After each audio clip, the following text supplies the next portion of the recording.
The Sonnets by William Shakespeare. Recording by Elizabeth Klett.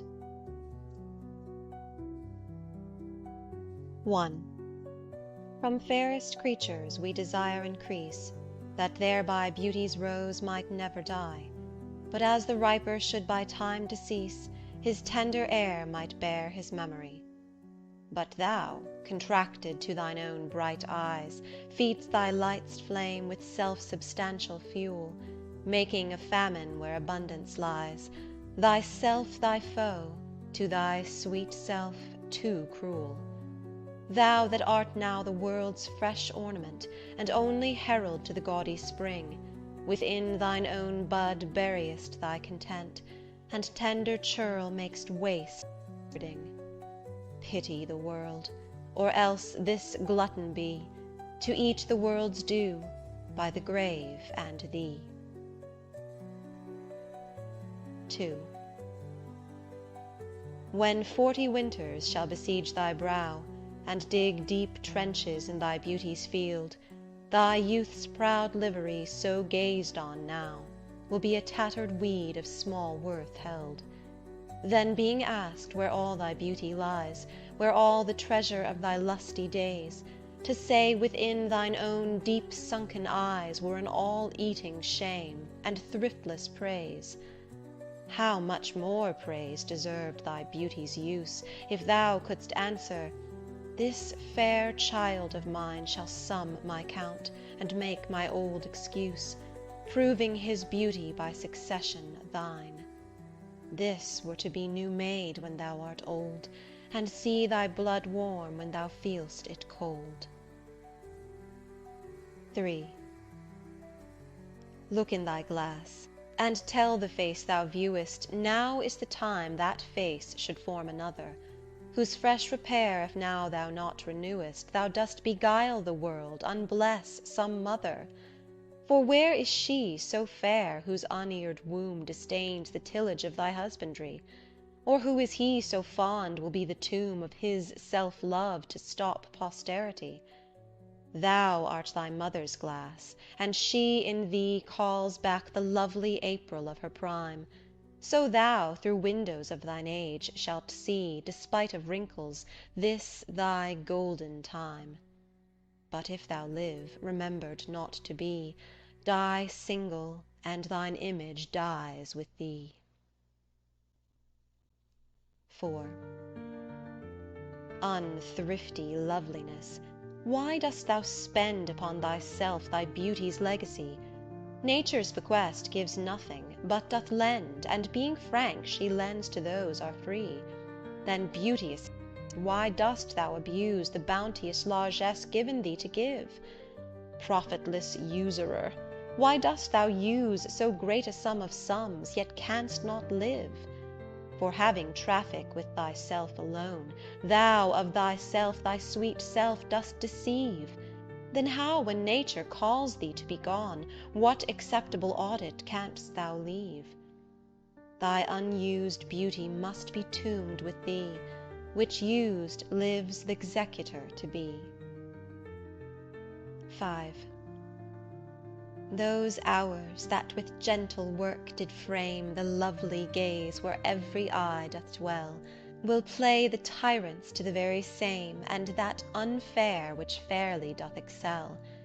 For never resting time leads summer on to hideous winter, and confounds him there, sap checked with frost, and lusty leaves quite gone, beauty o'ersnowed and bareness everywhere.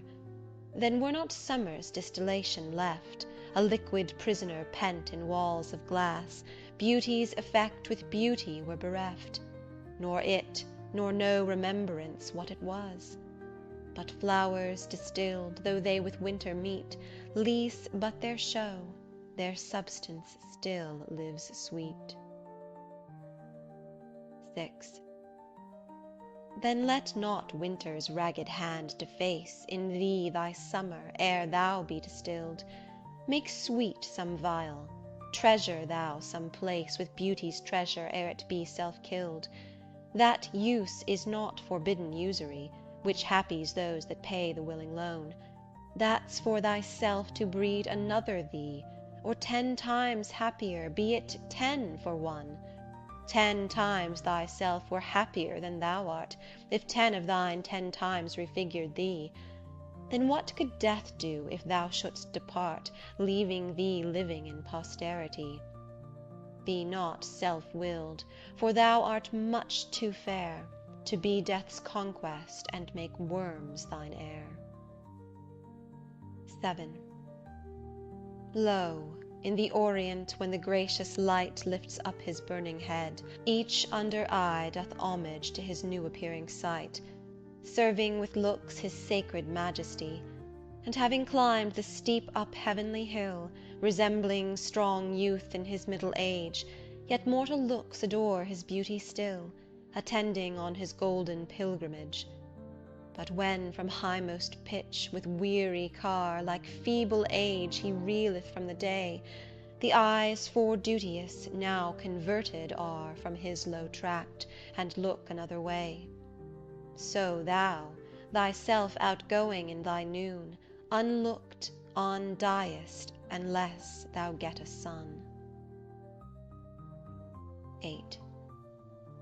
Music to hear. Why hear'st thou music sadly? Sweets with sweets war not, joy delights in joy. Why lov'st thou that which thou receiv'st not gladly, or else receiv'st with pleasure thine annoy?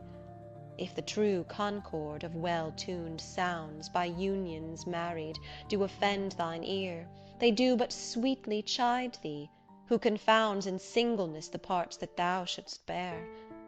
Mark how one string, sweet husband to another, strikes each in each by mutual ordering, resembling sire and child and happy mother, who all in one pleasing note do sing, whose speechless song being many, seeming one, sings this to thee, thou single wilt prove none.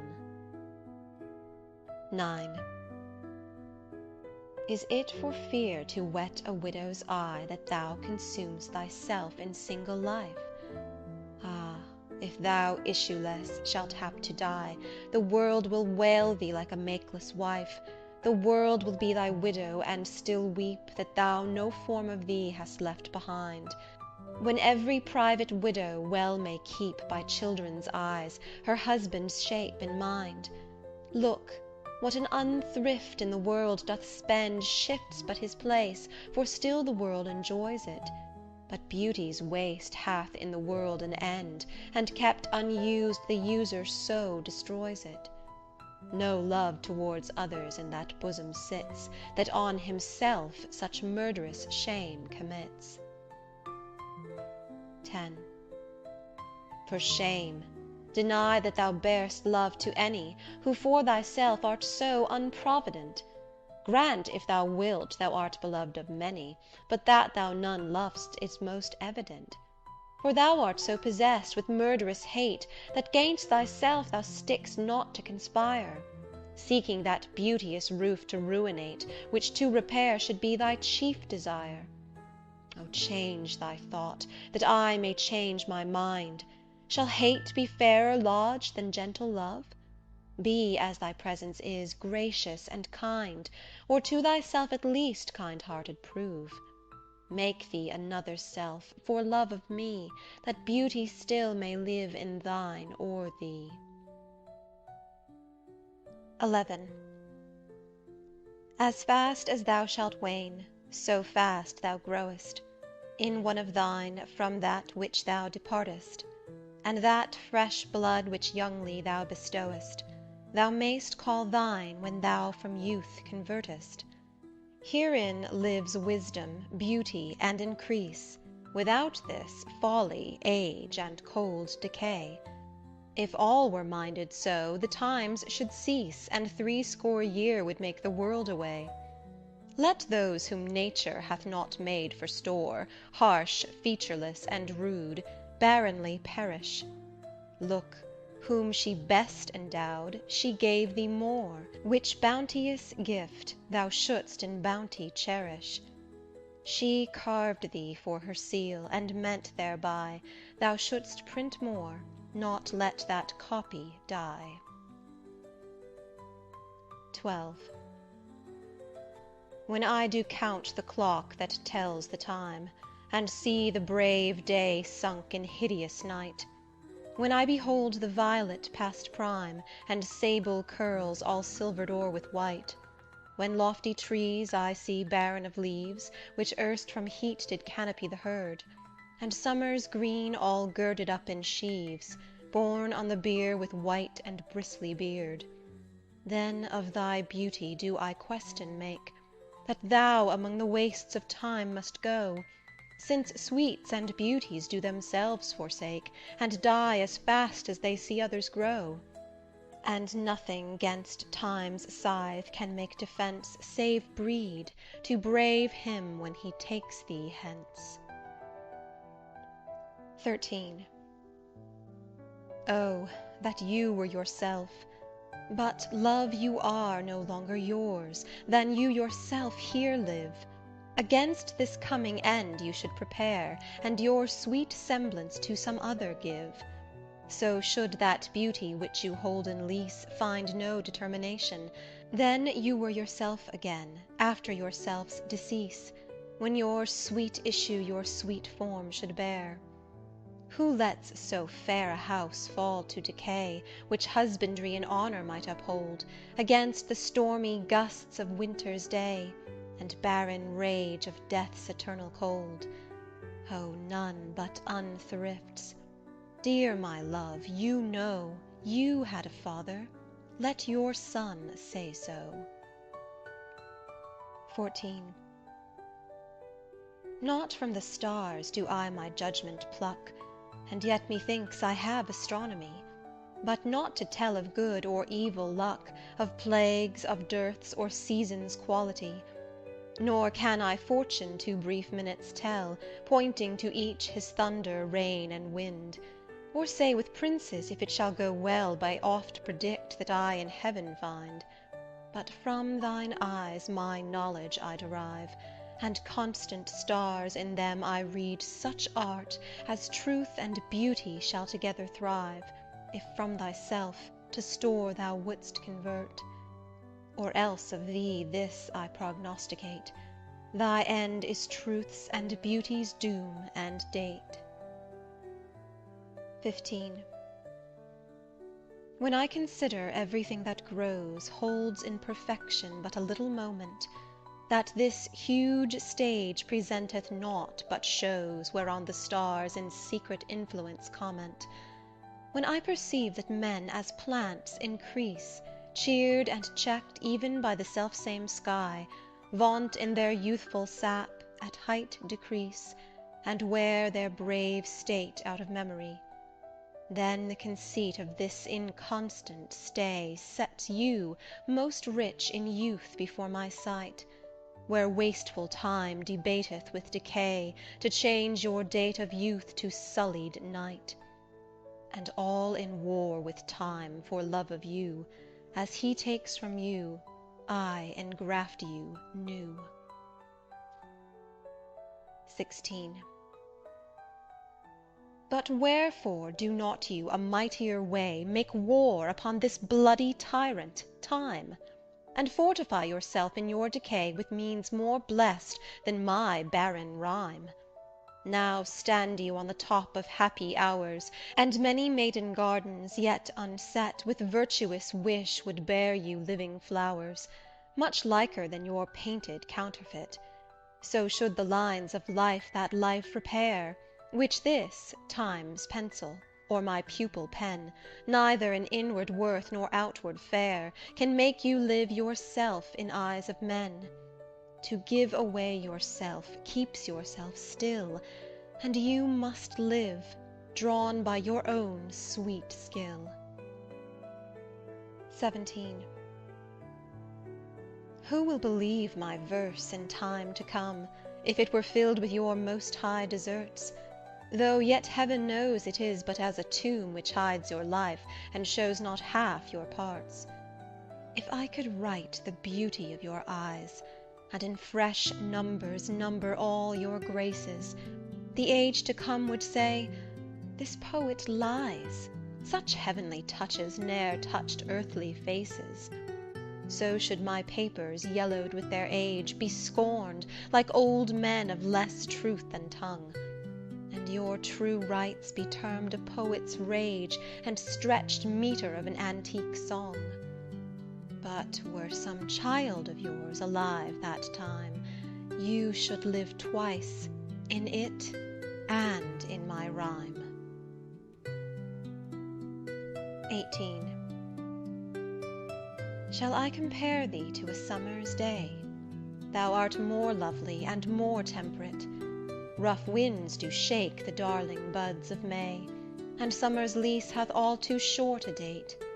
Sometime too hot the eye of heaven shines, and often is his gold complexion dimmed, and every fair from fair sometime declines, by chance or nature's changing course untrimmed.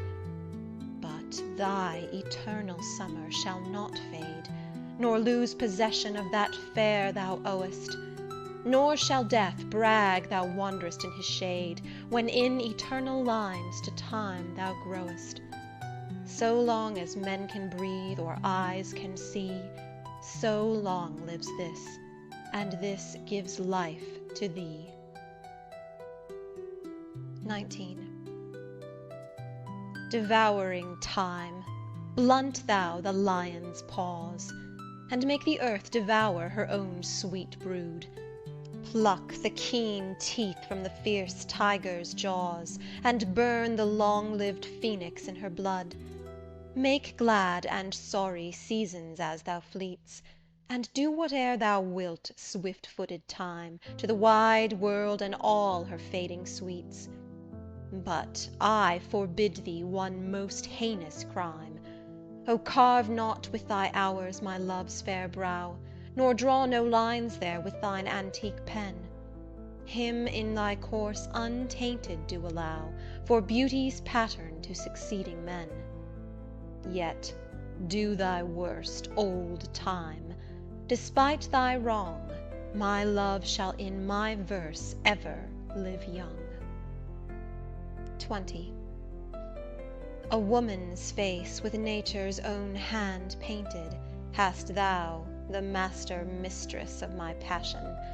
A woman's gentle heart, but not acquainted with shifting change, as is false women's fashion. An eye more bright than theirs, less false in rolling, gilding the object whereupon it gazeth. A man in hue all hues in his controlling, which steals men's eyes and women's souls amazeth. And for a woman wert thou first created, till nature as she wrought thee fell a-doting, and by addition me of thee defeated, by adding one thing, to my purpose nothing. But since she pricked thee out for women's pleasure, mine be thy love, and thy love's use their treasure. 21.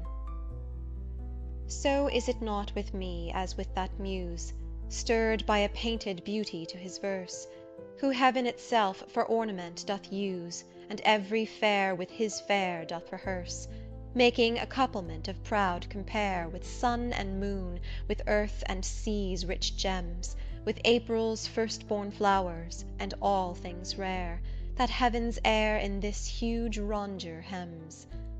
O let me, true in love, but truly right, and then believe me, my love is as fair as any mother's child, though not so bright as those gold candles fixed in heaven's air. Let them say more that like of hearsay well, I will not praise that purpose not to sell. 22. My glass shall not persuade me I am old, so long as youth and thou are of one date. But when in thee time's furrows I behold, then look I death my days should expiate. For all that beauty that doth cover thee is but the seemly raiment of my heart, which in thy breast doth live as thine in me. How can I then be elder than thou art? Oh, Therefore, love, be of thyself so wary, as I, not for myself, but for thee will, bearing thy heart, which I will keep so chary, as tender nurse her babe from faring ill. Presume not on thy heart when mine is slain, thou gav'st me thine not to give back again. 23. As an unperfect actor on the stage, who with his fear is put beside his part, or some fierce thing replete with too much rage, whose strength's abundance weakens his own heart, so I, for fear of trust, forget to say the perfect ceremony of love's rite, and in mine own love's strength seem to decay, o'ercharged with burden of mine own love's might. Oh, let my looks be then the eloquence and dumb presagers of my speaking breast, who plead for love and look for recompense, more than that tongue that more hath more expressed. Oh, learn to read what silent love hath writ, to hear with eyes belongs to love's fine wit. 24. Mine eye hath played the painter, and hath stelled thy beauty's form in table of my heart. My body is the frame wherein 'tis held, and perspective it is best painter's art. For through the painter must you see his skill, to find where your true image pictured lies, which in my bosom's shop is hanging still, that hath his windows glazed with thine eyes. Now see what good turns eyes for eyes have done. Mine eyes have drawn thy shape, and thine for me are windows to my breast, where through the sun delights to peep, to gaze therein on thee. Yet eyes this cunning want to grace their art, they draw but what they see, know not the heart. 25. Let those who are in favour with their stars of public honour and proud titles boast, whilst I, whom fortune of such triumph bars, unlooked for joy in that I honour most.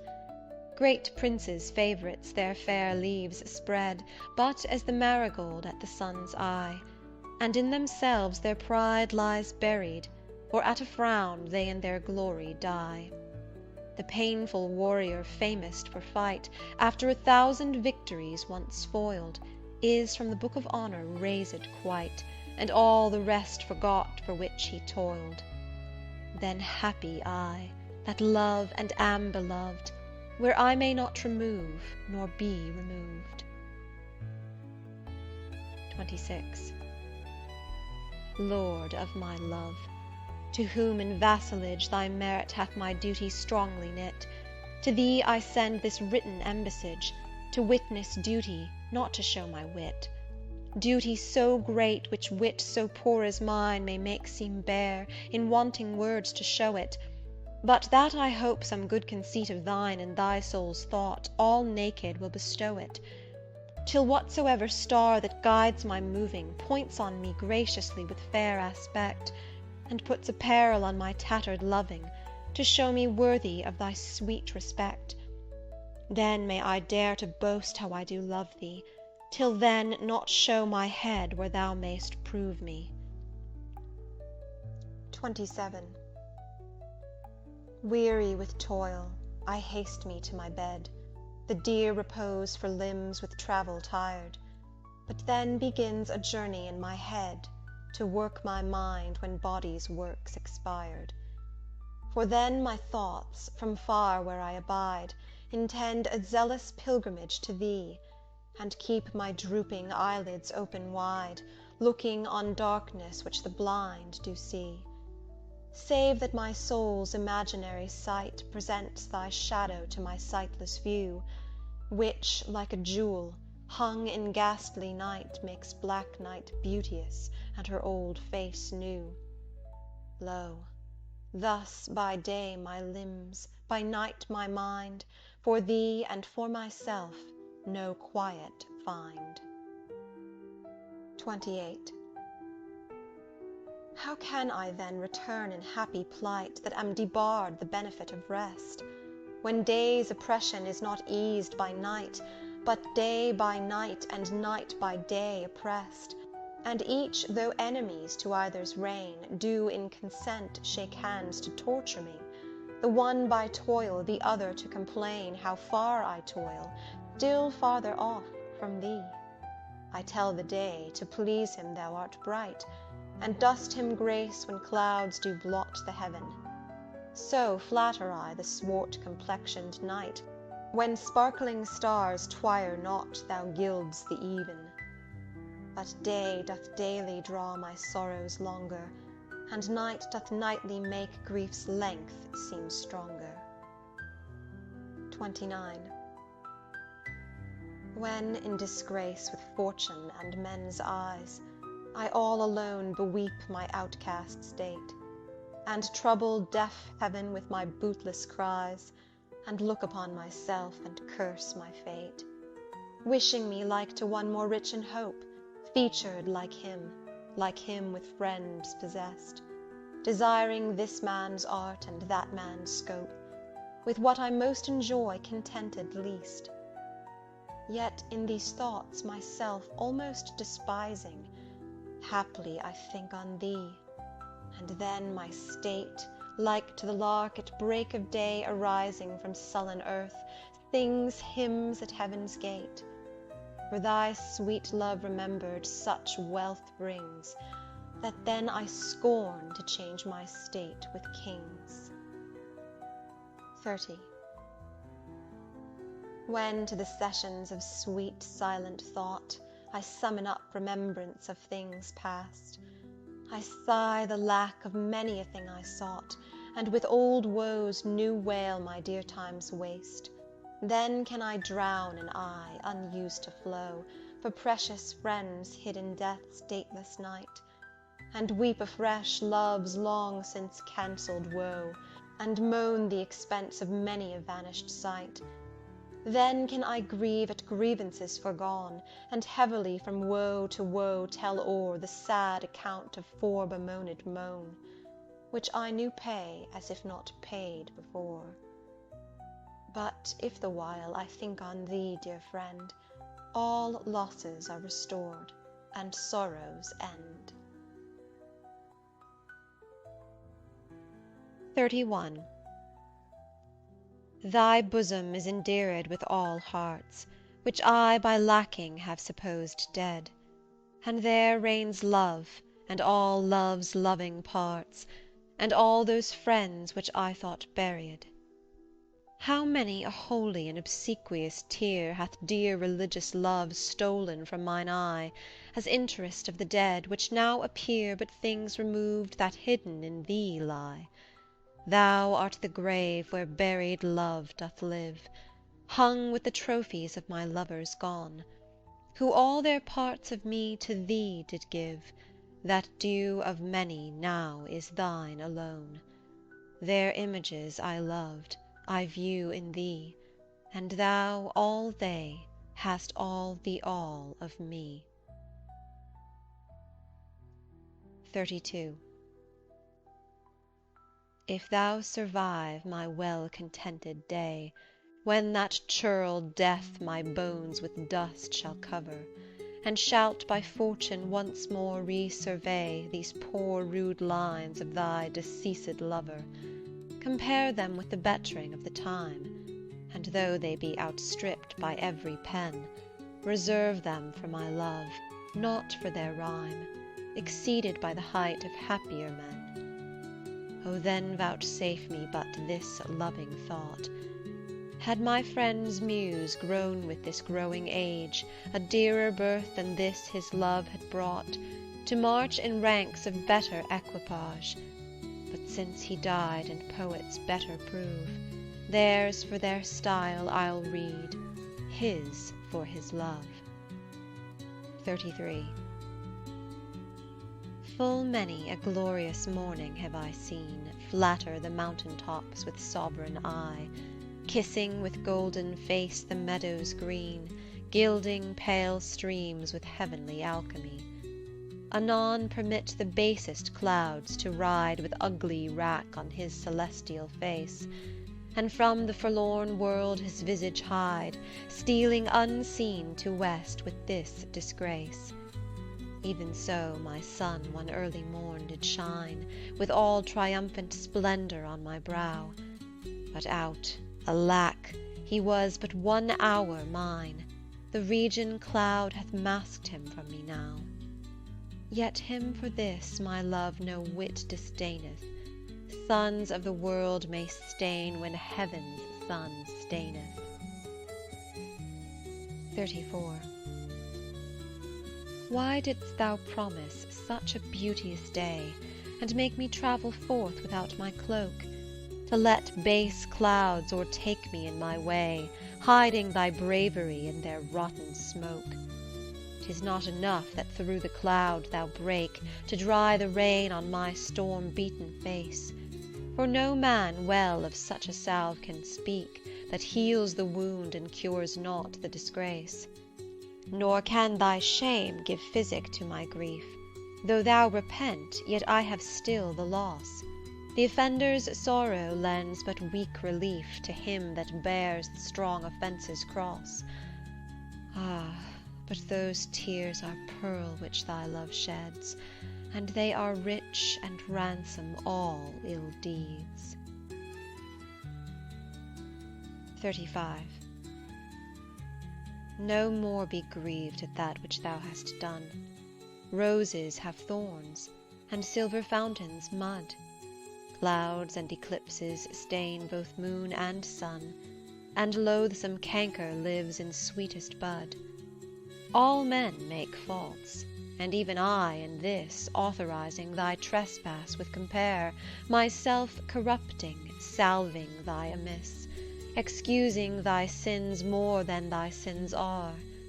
For to thy sensual fault I bring in sense, thy adverse party is thy advocate, and 'gainst myself a lawful plea commence. Such civil war is in my love and hate, that I an accessory needs must be to that sweet thief which sourly robs from me. 36. Let me confess that we two must be twain, although our undivided loves are one. So shall those blots that do with me remain without thy help by me be borne alone. In our two loves there is but one respect, though in our lives a separable spite, which though it alter not love's sole effect, yet doth it steal sweet hours from love's delight.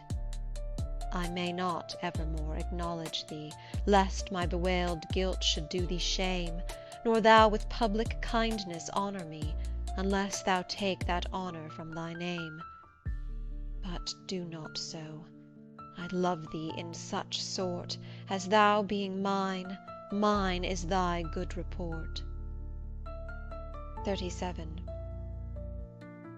As a decrepit father takes delight to see his active child do deeds of youth, so I, made lame by fortune's dearest spite, take all my comfort of thy worth and truth. For whether beauty, birth, or wealth, or wit, or any of these all, or more, entitled in thy parts, do crowned sit, I make my love engrafted to this store.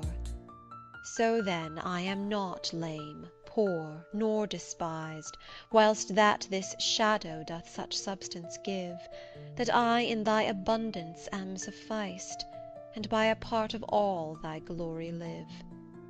Look what is best, the best I wish in thee, this wish I have, then 10 times happy me.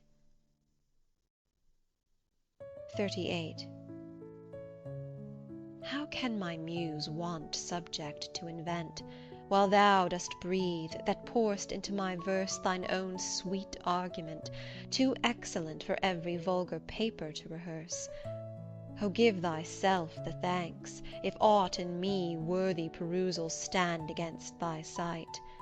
For who's so dumb that cannot write to thee, when thou thyself dost give invention light? Be thou the 10th muse, 10 times more in worth than those old 9 which rhymers invocate, and he that calls on thee, let him bring forth eternal numbers to outlive long date.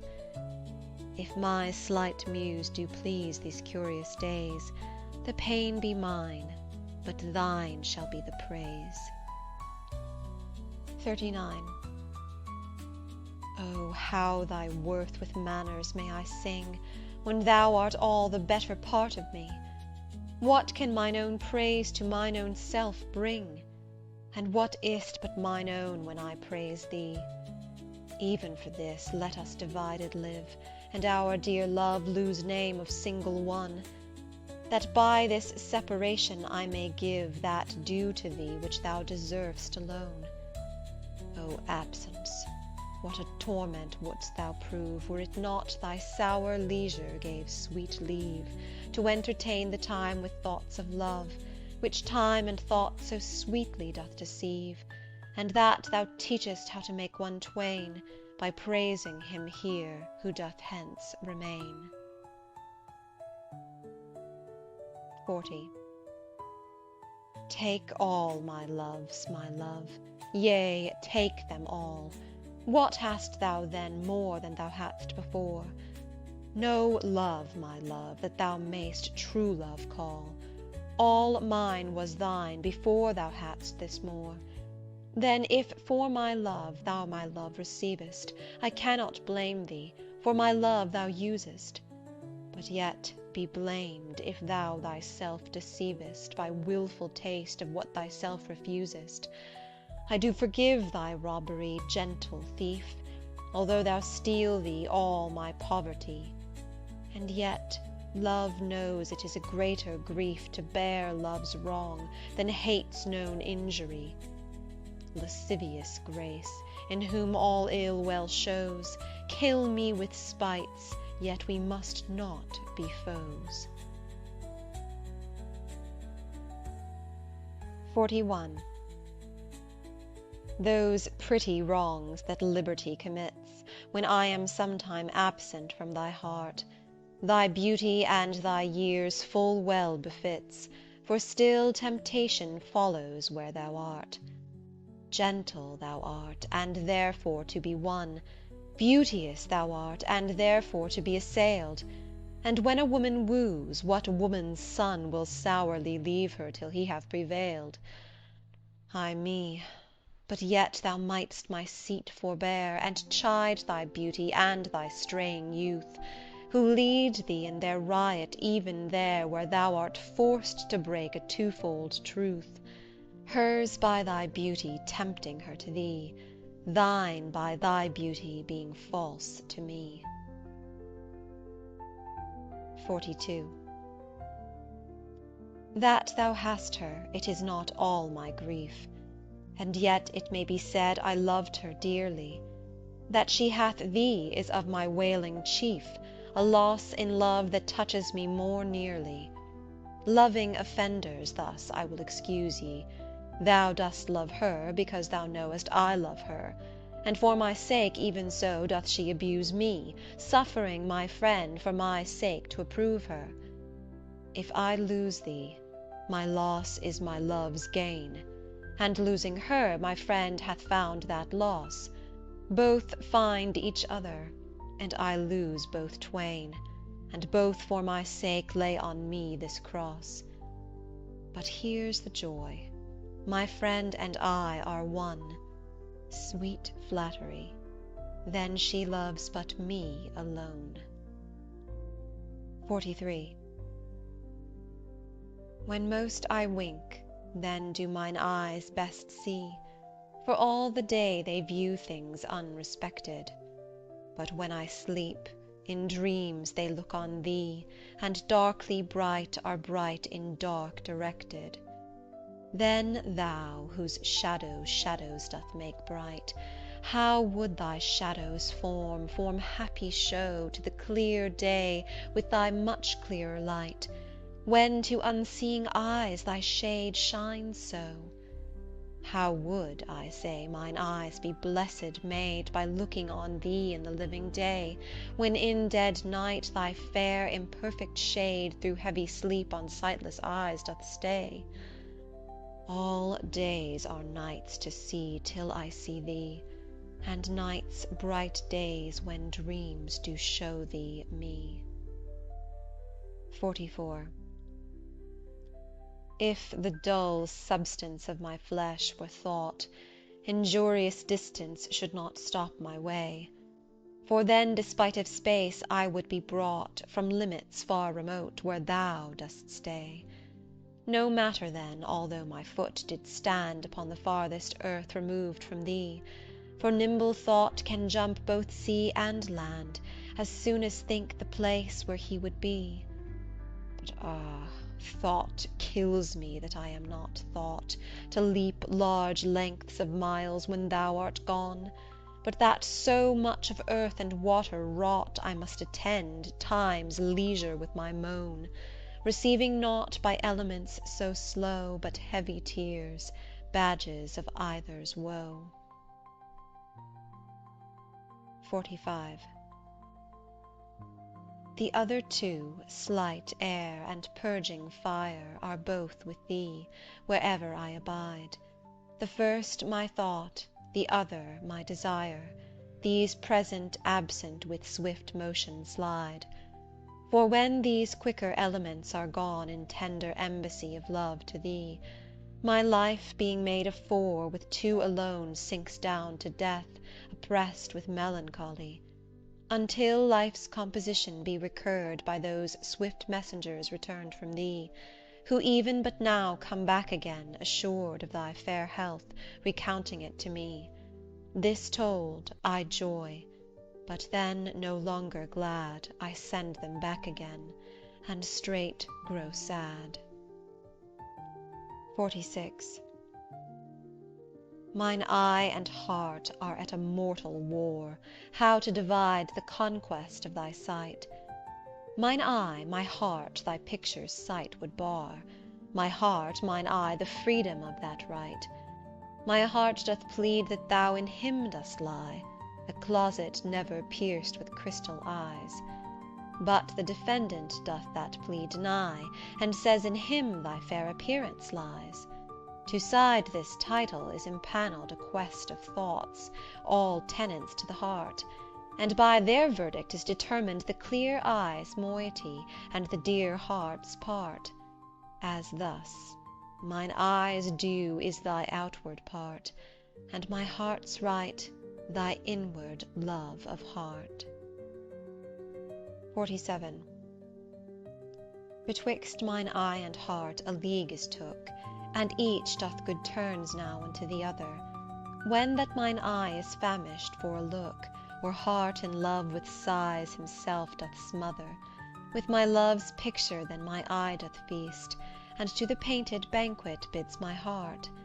Another time mine eye is my heart's guest, and in his thoughts of love doth share a part. So either by thy picture or my love, thyself away art present still with me, for thou not farther than my thoughts canst move, and I am still with them, and they with thee. Or if they sleep, thy picture in my sight awakes my heart to heart's and eyes' delight. 48. How careful was I, when I took my way, each trifle under truest bars to thrust, that to my use it might unused stay, from hands of falsehood, in sure wards of trust. But thou, to whom my jewels trifles are, most worthy comfort, now my greatest grief, thou best of dearest, and mine only care, are left the prey of every vulgar thief. Thee have I not locked up in any chest, save where thou art not, though I feel thou art, within the gentle closure of my breast, from whence at pleasure thou mayest come and part. And even thence thou wilt be stolen, I fear, for truth proves thievish for a prize so dear. 49. Against that time, if ever that time come, when I shall see thee frown on my defects, when as thy love hath cast his utmost sum, called to that audit by advised respects, Against that time when thou shalt strangely pass, and scarcely greet me with that sun, thine eye, when love, converted from the thing it was, shall reasons find of settled gravity.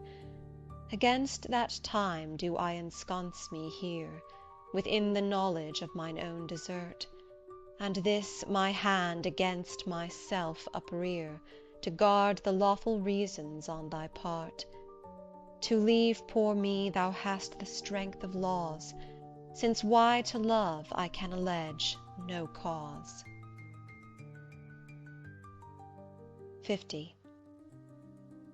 How heavy do I journey on the way, when what I seek, my weary travel's end, doth teach that ease and that repose to say, thus far the miles are measured from thy friend. The beast that bears me, tired with my woe, plods dully on, to bear that weight in me, as if by some instinct the wretch did know his rider loved not speed, being made from thee. The bloody spur cannot provoke him on, that sometimes anger thrusts into his hide, which heavily he answers with a groan, more sharp to me than spurring to his side. For that same groan doth put this in my mind, my grief lies onward, and my joy behind. 51. Thus can my love excuse the slow offence of my dull bearer when from thee I speed. From where thou art, why should I haste me thence? Till I return, of posting is no need. Oh, what excuse will my poor beast then find, when swift extremity can seem but slow? Then should I spur, though mounted on the wind, in winged speed no motion shall I know. Then can no horse with my desire keep pace. Therefore desire, of perfectest love being made, shall neigh, no dull flesh in his fiery race, but love for love thus shall excuse my jade. Since from thee going, he went wilful slow, towards thee I'll run, and give him leave to go. 52. So am I as the rich, whose blessed key can bring him to his sweet uplocked treasure, the which he will not every hour survey, for blunting the fine point of seldom pleasure. Therefore are feasts so solemn and so rare, since seldom coming in that long year set, like stones of worth they thinly placed are, or captain jewels in the carcanet. So is the time that keeps you as my chest, or as the wardrobe which the robe doth hide, to make some special instant special blessed, by new unfolding his imprisoned pride. Blessed are you whose worthiness gives scope, being had no triumph, being lacked to hope. 53. What is your substance? Whereof are you made, that millions of strange shadows on you tend? Since every one hath every one shade, and you but one, can every shadow lend. Describe Adonis, and the counterfeit is poorly imitated after you. On Helen's cheek all art of beauty set, and you in Grecian tires are painted new. Speak of the spring, and foison of the year, the one doth shadow of your beauty show, the other as your bounty doth appear, and you in every blessed shape we know.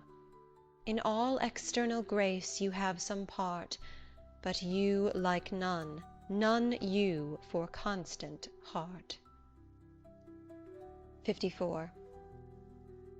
Oh, how much more doth beauty beauteous seem, by that sweet ornament which truth doth give.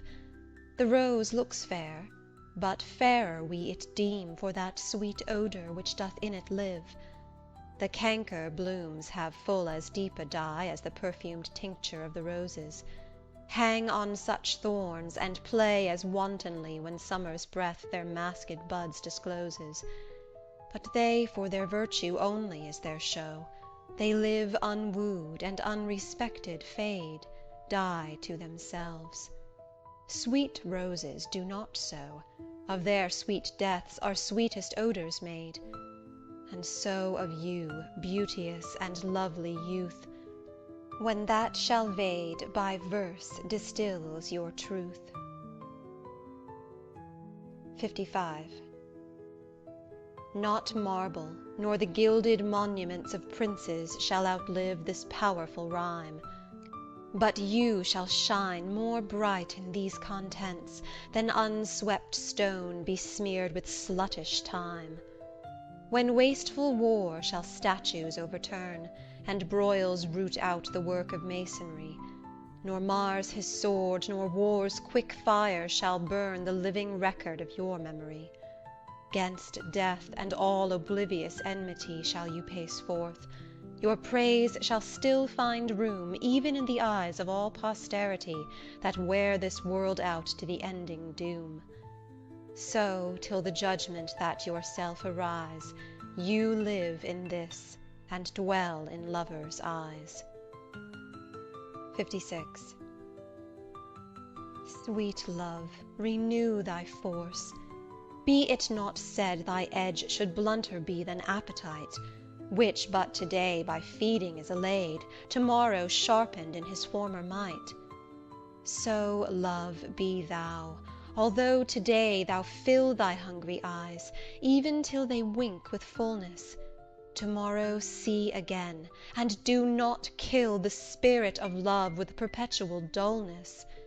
Let this sad interim like the ocean be which parts the shore, where two contracted new come daily to the banks, that when they see return of love more blessed may be the view, or call it winter, which being full of care makes summer's welcome, thrice more wished, more rare.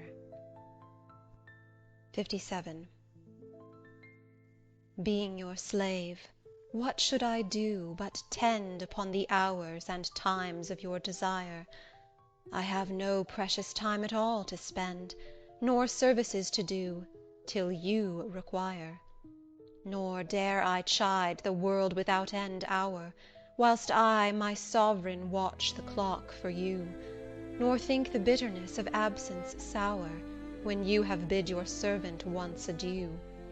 Nor dare I question with my jealous thought where you may be, or your affairs suppose, but, like a sad slave, stay and think of naught save where you are, how happy you make those.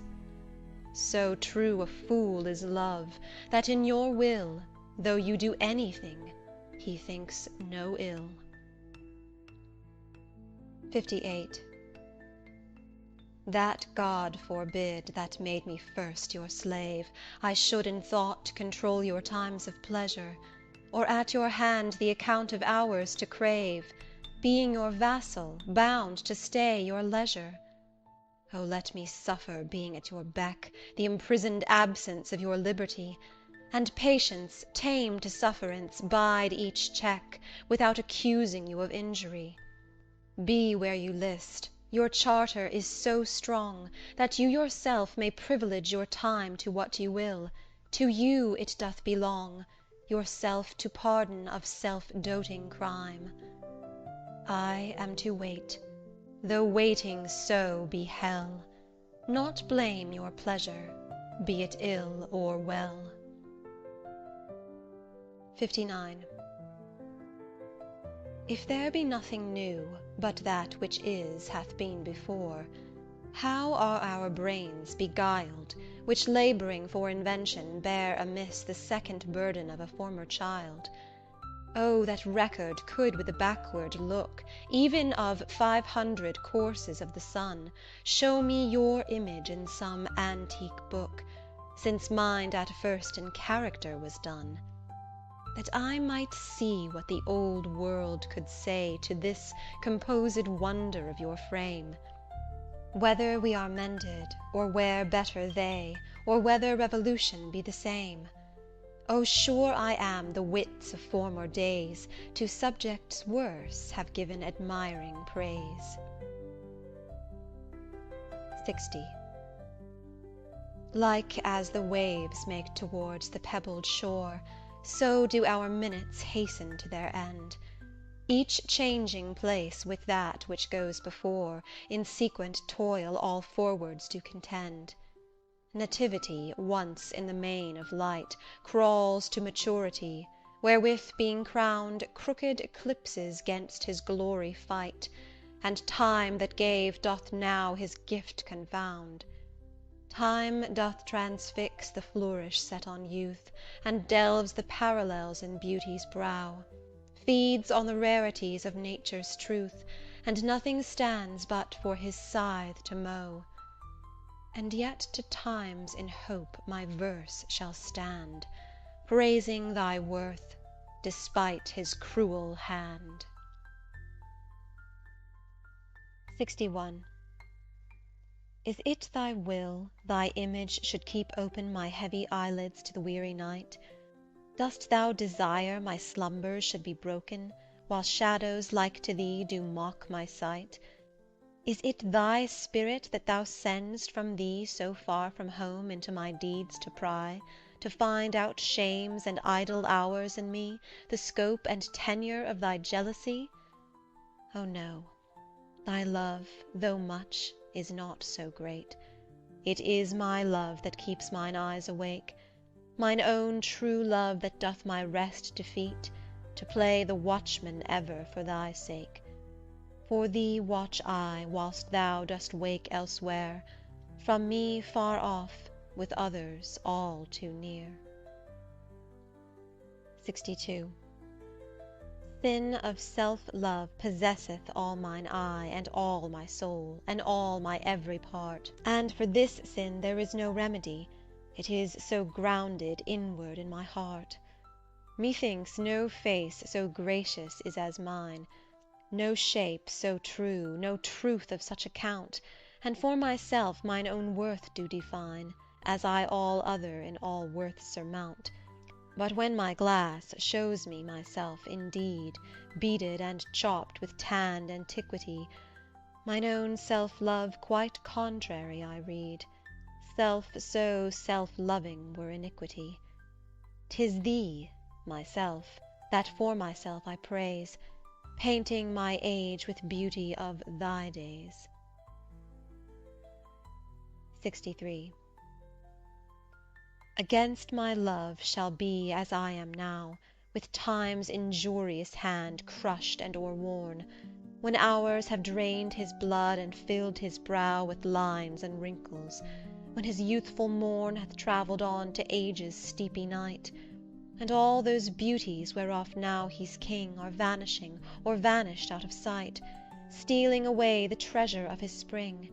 For such a time do I now fortify against confounding age's cruel knife, that he shall never cut from memory my sweet love's beauty, though my lover's life. His beauty shall in these black lines be seen, and they shall live, and he in them still green. 64. When I have seen by time's fell hand defaced the rich proud cost of outworn buried age, when sometime lofty towers I see down raised, and brass eternal slave to mortal rage, when I have seen the hungry ocean gain advantage on the kingdom of the shore, and the firm soil win of the watery main, increasing store with loss and loss with store, when I have seen such interchange of state, or state itself confounded to decay, ruin hath taught me thus to ruminate, that time will come and take my love away. This thought is as a death which cannot choose but weep to have that which it fears to lose. 65. Since brass nor stone, nor earth nor boundless sea, but sad mortality o'ersways their power, how with this rage shall beauty hold a plea, whose action is no stronger than a flower? Oh, how shall summer's honey breath hold out against the wrackful siege of battering days, when rocks impregnable are not so stout, nor gates of steel so strong, but time decays? O fearful meditation! Where, alack, shall Time's best jewel from Time's chest lie hid? Or what strong hand can hold his swift foot back? Or who his spoil of beauty can forbid? O none, unless this miracle have might, that in black ink my love may still shine bright. 66. Tired with all these, for restful death I cry, as to behold desert a beggar born, and needy nothing trimmed in jollity, and purest faith unhappily forsworn, and gilded honour shamefully misplaced, and maiden virtue rudely strumpeted, and right perfection wrongfully disgraced, and strength by limping sway disabled, and art made tongue-tied by authority, and folly, doctor-like, controlling skill, and simple truth miscalled simplicity, and captive good attending captain ill. Tired with all these, from these would I be gone, save that, to die, I leave my love alone. 67. Ah, wherefore with infection should he live, and with his presence grace impiety, that sin by him advantage should achieve, and lace itself with his society? Why should false painting imitate his cheek, and steal dead seeming of his living hue? Why should poor beauty indirectly seek roses of shadow, since his rose is true? Why should he live, now nature bankrupt is, beggared of blood to blush through lively veins? For she hath no exchequer now but his, and proud of many, lives upon his gains.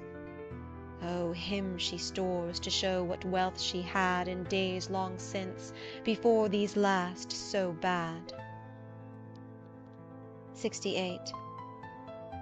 Thus is his cheek the map of days outworn, when beauty lived and died as flowers do now, before these bastard signs of fair were born, or durst inhabit on a living brow, before the golden tresses of the dead, the right of sepulchres were shorn away, to live a second life on second head, ere beauty's dead fleece made another gay.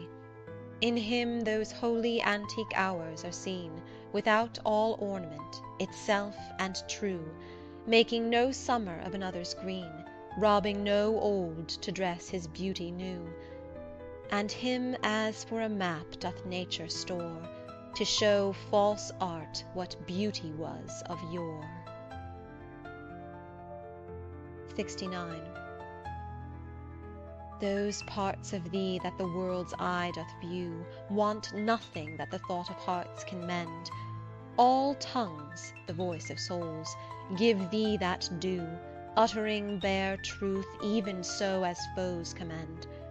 Thy outward thus with outward praise is crowned, but those same tongues that give thee so thine own, in other accents do this praise confound, by seeing farther than the eye has shown. They look into the beauty of thy mind, and that in guess they measured by thy deeds. Then, churls, their thoughts, although their eyes were kind, to thy fair flower add the rank smell of weeds. But why thy odour matcheth not thy show? The soil is this, that thou dost common grow. 70. That thou art blamed shall not be thy defect, for slander's mark was ever yet the fair. The ornament of beauty is suspect, a crow that flies in heaven's sweetest air. So thou be good, slander doth but approve thy worth, the greater being wooed of time. For canker vice the sweetest buds doth love, and thou present'st a pure unstained prime. Thou hast passed by the ambush of young days, either not assailed, or victor being charged. Yet this thy praise cannot be so thy praise, to tie up envy evermore enlarged. If some suspect of ill masked not thy show, then thou alone kingdoms of hearts shouldst owe. 71. No longer mourn for me when I am dead. Then you shall hear the surly, sullen bell give warning to the world that I am fled, from this vile world with vilest worms to dwell. Nay, if you read this line, remember not the hand that writ it, for I love you so, that I in your sweet thoughts would be forgot, if thinking on me then should make you woe. Oh, if, I say, you look upon this verse, when I perhaps compounded am with clay, do not so much as my poor name rehearse, but let your love even with my life decay, lest the wise world should look into your moan, and mock you with me after I am gone. 72. Oh, lest the world should task you to recite what merit lived in me, that you should love after my death. Dear love, forget me quite, for you in me can nothing worthy prove, unless you would devise some virtuous lie, to do more for me than mine own desert, and hang more praise upon deceased I, than truth would willingly impart. Oh, lest your true love may seem false in this, that you for love speak well of me untrue, my name be buried where my body is, and live no more to shame nor me nor you. For I am shamed by that which I bring forth, and so should you, to love things nothing worth. 73. That time of year thou mayest in me behold, when yellow leaves, or none, or few, do hang upon those boughs which shake against the cold, bare ruined choirs, where late the sweet birds sang. In me thou seest the twilight of such day, as after sunset fadeth in the west, which by and by black night doth take away, death's second self that seals up all in rest. In me thou seest the glowing of such fire, that on the ashes of his youth doth lie, as the death-bed whereon it must expire, consumed with that which it was nourished by. This thou perceivest, which makes thy love more strong, to love that well which thou must leave ere long. 74. But be contented, when that fell arrest without all bail shall carry me away, my life hath in this line some interest, which for memorial still with thee shall stay. When thou reviewest this, thou dost review the very part was consecrate to thee. The earth can have but earth, which is his due. My spirit is thine, the better part of me. So then thou hast but lost the dregs of life, the prey of worms, my body being dead. The coward conquest of a wretch's knife, too base of thee to be remembered. The worth of that is that which it contains, and that is this, and this with thee remains. 75. So are you to my thoughts as food to life, or as sweet seasoned showers are to the ground, and for the peace of you I hold such strife as twixt a miser and his wealth is found. Now proud as an enjoyer, and anon doubting the filching age will steal his treasure, now counting best to be with you alone, then bettered that the world may see my pleasure, sometime all full with feasting on your sight, and by clean starved for a look, possessing or pursuing no delight, save what is had or must from you be took. Thus do I pine and surfeit day by day, or gluttoning on all, or all away. 76. Why is my verse so barren of new pride, so far from variation or quick change? Why with the time do I not glance aside to new-found methods and to compounds strange? Why write I still all one, ever the same, and keep invention in a noted weed, that every word doth almost tell my name, showing their birth, and where they did proceed? Oh, know, sweet love, I always write of you, and you and love are still my argument, so all my best is dressing old words new, spending again what is already spent. For as the sun is daily new and old, so is my love still telling what is told. 77. Thy glass will show thee how thy beauties wear, thy dial how thy precious minutes waste. These vacant leaves thy mind's imprint will bear, and of this book, this learning mayst thou taste. The wrinkles which thy glass will truly show of mouthed graves will give thee memory. Thou by thy dial's shady stealth mayst know time's thievish progress to eternity. Look, what thy memory cannot contain, commit to these waste blanks, and thou shalt find those children nursed, delivered from thy brain, to take a new acquaintance of thy mind. These offices, so oft as thou wilt look, shall profit thee and much enrich thy book. 78.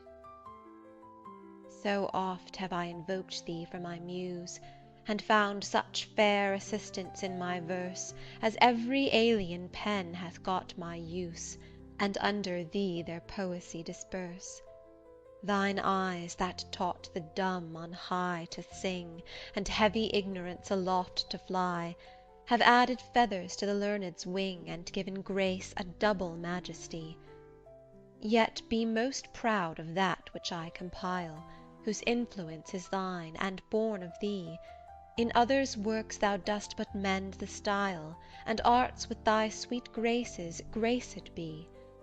But thou art all my art, and dost advance as high as learning my rude ignorance. 79. Whilst I alone did call upon thy aid, my verse alone had all thy gentle grace, but now my gracious numbers are decayed, and my sick muse doth give an other place. I grant, sweet love, thy lovely argument deserves the travail of a worthier pen. Yet what of thee thy poet doth invent he robs thee of, and pays it thee again. He lends thee virtue, and he stole that word from thy behaviour.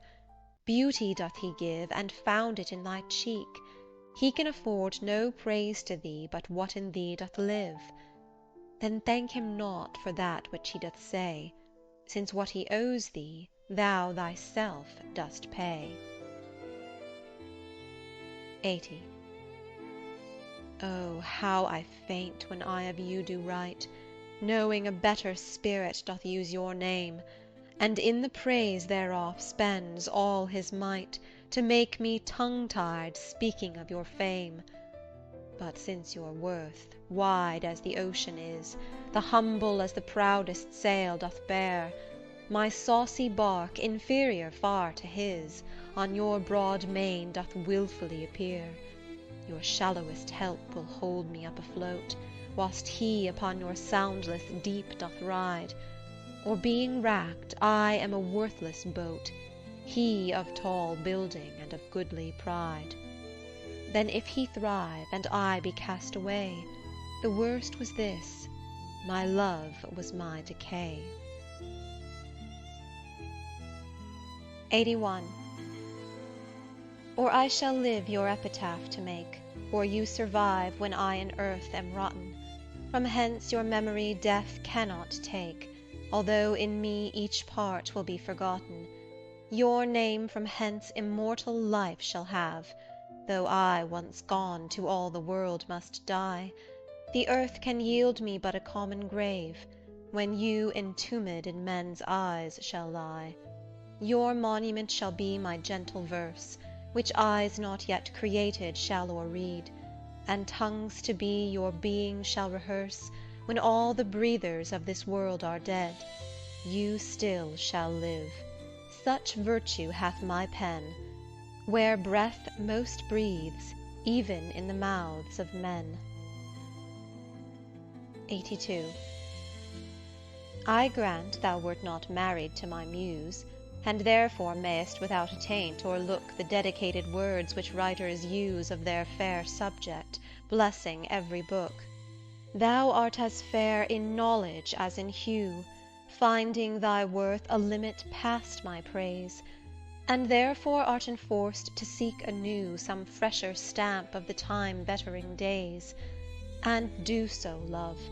Yet when they have devised what strained touches rhetoric can lend, thou, truly fair, wert truly sympathized in true plain words by thy true telling friend. And there gross painting might be better used where cheeks need blood, in thee it is abused. 83. I never saw that you did painting need, and therefore to your fair no painting set. I found, or thought I found, you did exceed that barren tender of a poet's debt, and therefore have I slept in your report, that you yourself, being extant, well might show how far a modern quill doth come too short, speaking of worth, what worth in you doth grow. This silence for my sin you did impute, which shall be most my glory being dumb. For I impair not beauty being mute, when others would give life and bring a tomb. There lives more life in one of your fair eyes than both your poets can in praise devise. 84. Who is it that says most, which can say more than this rich praise, that you alone are you? In whose confine immured is the store which should example where your equal grew. Lean penury within that pen doth dwell, that to his subject lends not some small glory.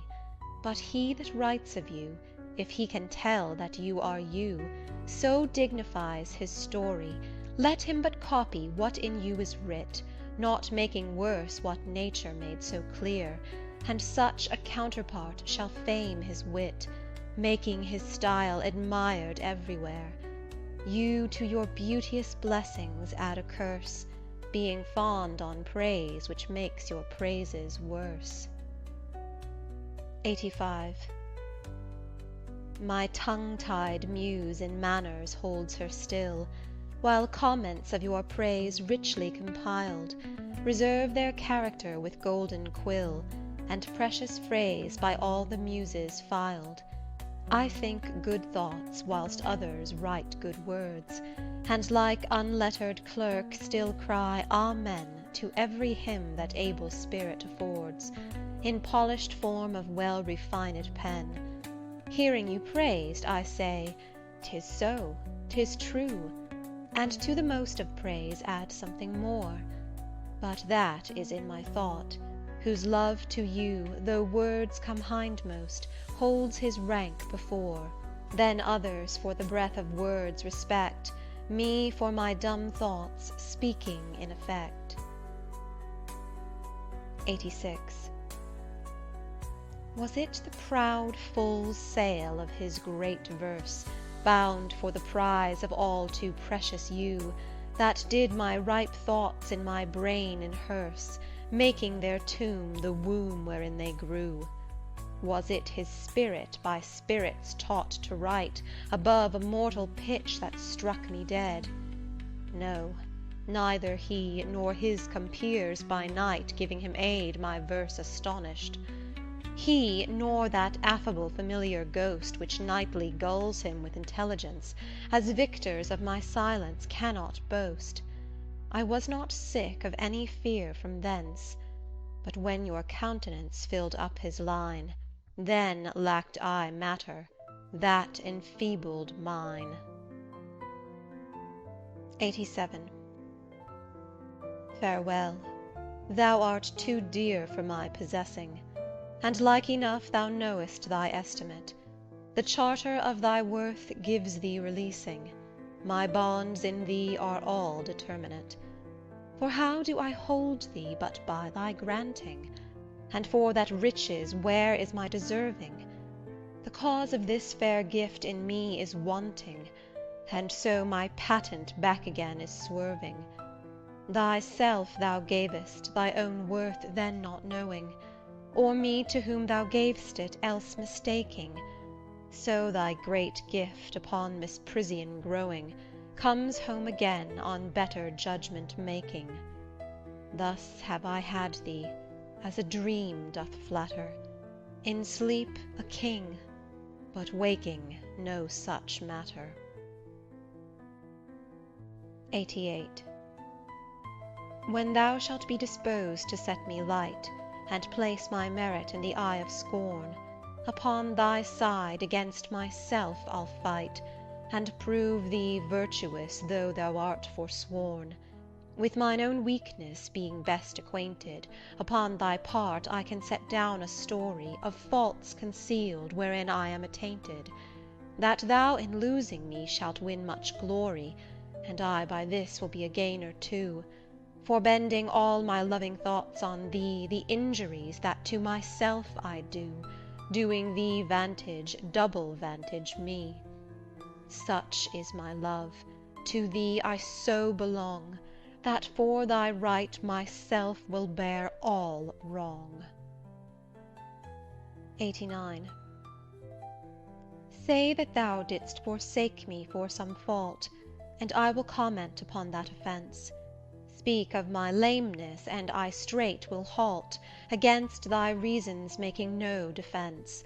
Thou canst not, love, disgrace me half so ill, to set a form upon desired change, as I'll myself disgrace. Knowing thy will, I will acquaintance strangle, and look strange. Be absent from thy walks, and in my tongue thy sweet beloved name no more shall dwell, lest I too much profane should do it wrong, and haply of our old acquaintance tell. For thee, against myself I'll vow debate, for I must ne'er love him whom thou dost hate. 90. Then hate me when thou wilt, if ever, now. Now, while the world is bent my deeds to cross, join with the spite of fortune, make me bow, and do not drop in for an after loss. Ah, do not, when my heart hath scaped this sorrow, come in the rearward of a conquered woe. Give not a windy night a rainy morrow, to linger out a purpose overthrow. If thou wilt leave me, do not leave me last, when other petty griefs have done their spite, but in the onset come, so shall I taste at first the very worst of fortune's might, and other strains of woe which now seem woe, compared with the loss of thee, will not seem so. 91. Some glory in their birth, some in their skill, some in their wealth, some in their body's force, some in their garments, though new-fangled ill, some in their hawks and hounds, some in their horse, and every humour hath his adjunct pleasure, wherein it finds a joy above the rest. But these particulars are not my measure. All these I better in one general best. Thy love is better than high birth to me, richer than wealth, prouder than garments' costs, of more delight than hawks and horses be, and having thee, of all men's pride I boast, wretched in this alone, that thou mayst take all this away, and me most wretched make. 92.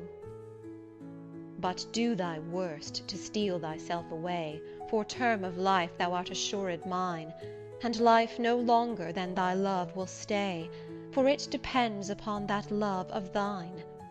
Then need I not to fear the worst of wrongs, when in the least of them my life hath end. I see a better state to me belongs, than that which on thy humour doth depend.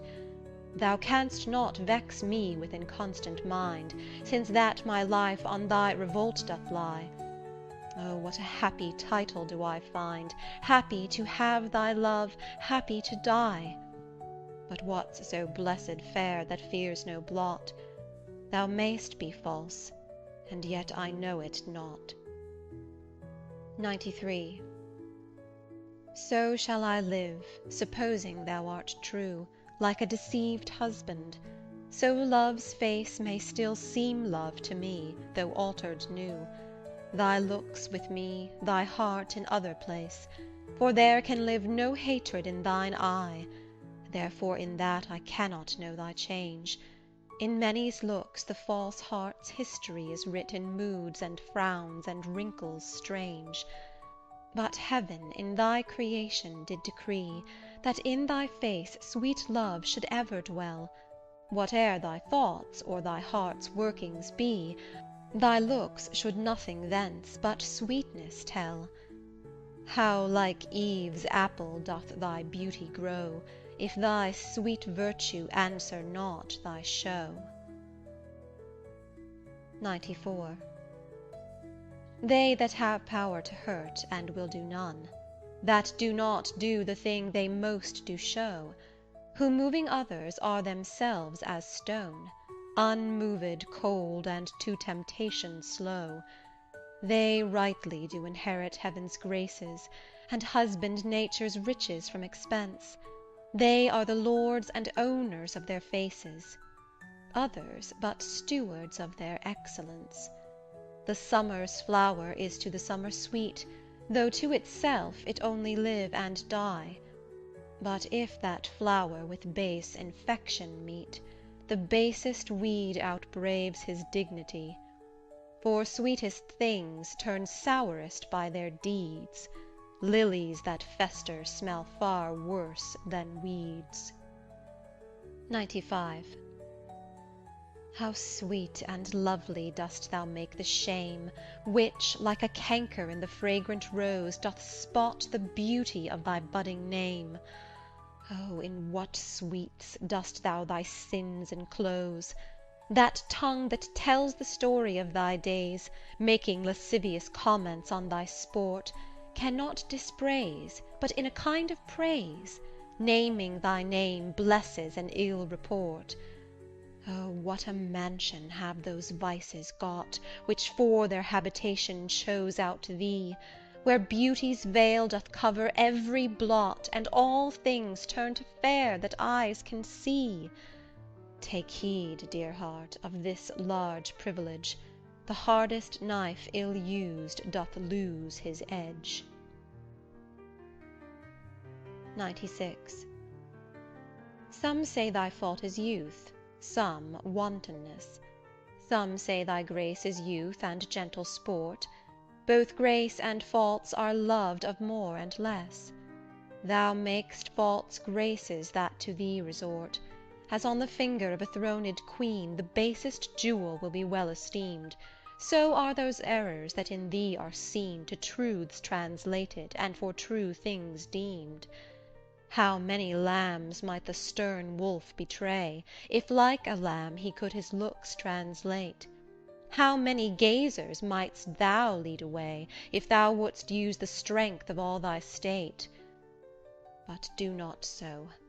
I love thee in such sort, as thou being mine, mine is thy good report. 97. How like a winter hath my absence been from thee, the pleasure of the fleeting year! What freezings have I felt, what dark days seen, what old December's bareness everywhere! And yet this time removed was summer's time, the teeming autumn, big with rich increase, bearing the wanton burden of the prime, like widowed wombs after their lord's decease. Yet this abundant issue seemed to me but hope of orphans and unfathered fruit, for summer and his pleasures wait on thee, and, thou away, the very birds are mute, or if they sing, 'tis with so dull a cheer, that leaves look pale, dreading the winter's near. 98. From you have I been absent in the spring, When proud pied April, dressed in all his trim, Hath put a spirit of youth in everything, that heavy Saturn laughed and leaped with him. Yet nor the lays of birds, nor the sweet smell of different flowers in odor and in hue, could make me any summer's story tell, or from their proud lap pluck them where they grew. Nor did I wonder at the lily's white, nor praise the deep vermilion in the rose. They were but sweet, but figures of delight, drawn after you, you pattern of all those. Yet seemed it winter still, and you away, as with your shadow I with these did play. 99. The forward violet thus did I chide: Sweet thief, whence didst thou steal thy sweet that smells, if not from my love's breath? The purple pride which on thy soft cheek for complexion dwells, in my love's veins thou hast too grossly dyed. The lily I condemned for thy hand, and buds of marjoram hath stolen thy hair. The roses fearfully on thorns did stand, one blushing shame, another white despair. A third, nor red nor white, had stolen of both, and to his robbery had annexed thy breath. But for his theft, in pride of all his growth, a vengeful canker eat him up to death. More flowers I noted, yet I none could see, but sweet or colour it had stolen from thee. 100. Where art thou, Muse, that thou forget'st so long to speak of that which gives thee all thy might? Spend'st thou thy fury on some worthless song, darkening thy power to lend base subjects light? Return, forgetful Muse, and straight redeem in gentle numbers time so idly spent. Sing to the ear that doth thy lays esteem, and gives thy pen both skill and argument. Rise, resty Muse, my love's sweet face survey, if time have any wrinkle graven there, if any be a satire to decay, and make time's spoils despised everywhere. Give my love fame faster than time wastes life, so thou prevent'st his scythe and crooked knife. 101. O truant Muse, what shall be thy amends for thy neglect of truth in beauty dyed? Both truth and beauty on my love depends, so dost thou too, and therein dignified. Make answer, Muse. Wilt thou not haply say, truth needs no colour with his colour fixed, beauty no pencil, beauty's truth to lay, but best is best if never intermixed? Because he needs no praise, wilt thou be dumb? Excuse not silence so, for it lies in thee to make him much outlive a gilded tomb, and to be praised of ages yet to be. Then do thy office, Muse. I teach thee how to make him seem long hence, as he shows now. 102. My love is strengthened, though more weak in seeming. I love not less, though less the show appear. That love is merchandised, whose rich esteeming the owner's tongue doth publish everywhere. Our love was new, and then but in the spring, when I was wont to greet it with my lays, as Philomel in summer's front doth sing, and stops her pipe in growth of riper days. Not that the summer is less pleasant now, than with her mournful hymns did hush the night, but that wild music burdens every bough, and sweets grown common lose their dear delight. Therefore, like her, I sometime hold my tongue, because I would not dull you with my song. 103. Alack, what poverty my Muse brings forth, that having such a scope to show her pride, the argument all bare is of more worth than when it hath my added praise beside. Oh, blame me not if I no more can write. Look in your glass, and there appears a face that overgoes my blunt invention quite, dulling my lines, and doing me disgrace. Were it not sinful then, striving to mend, to mar the subject that before was well? For to no other pass my verses tend, than of your graces and your gifts to tell. And more, much more than in my verse can sit, your own glass shows you when you look in it. 104. To me, fair friend, you never can be old, for as you were when first your eye I eyed, such seems your beauty still. 3 winters cold have from the forests shook 3 summers' pride, 3 beauteous springs to yellow autumn turned. In process of the seasons have I seen 3 April perfumes in 3 hot Junes burned, since first I saw you fresh, which yet are green. Ah, yet doth beauty, like a dial hand, steal from his figure, and no pace perceived. So your sweet hue, which methinks still doth stand, hath motion, and mine eye may be deceived. For fear of which, hear this, thou age unbred, ere you were born was beauty's summer dead. 105. Let not my love be called idolatry, nor my beloved as an idol show, since all alike my songs and praises be, to one, of one, still such, and ever so. Kind is my love to-day, to-morrow kind, still constant in a wondrous excellence. Therefore my verse to constancy confined, one thing expressing, leaves out difference. Fair, kind, and true is all my argument, fair, kind, and true, varying to other words, and in this change is my invention spent, 3 themes in one which wondrous scope affords. Fair, kind, and true have often lived alone, which 3 till now never kept seat in one. 106. When in the chronicle of wasted time I see descriptions of the fairest wights, and beauty making beautiful old rhyme, in praise of ladies dead and lovely knights, then in the blazon of sweet beauty's best, of hand, of foot, of lip, of eye, of brow, I see their antique pen would have expressed even such a beauty as you master now. So all their praises are but prophecies of this our time, all you prefiguring.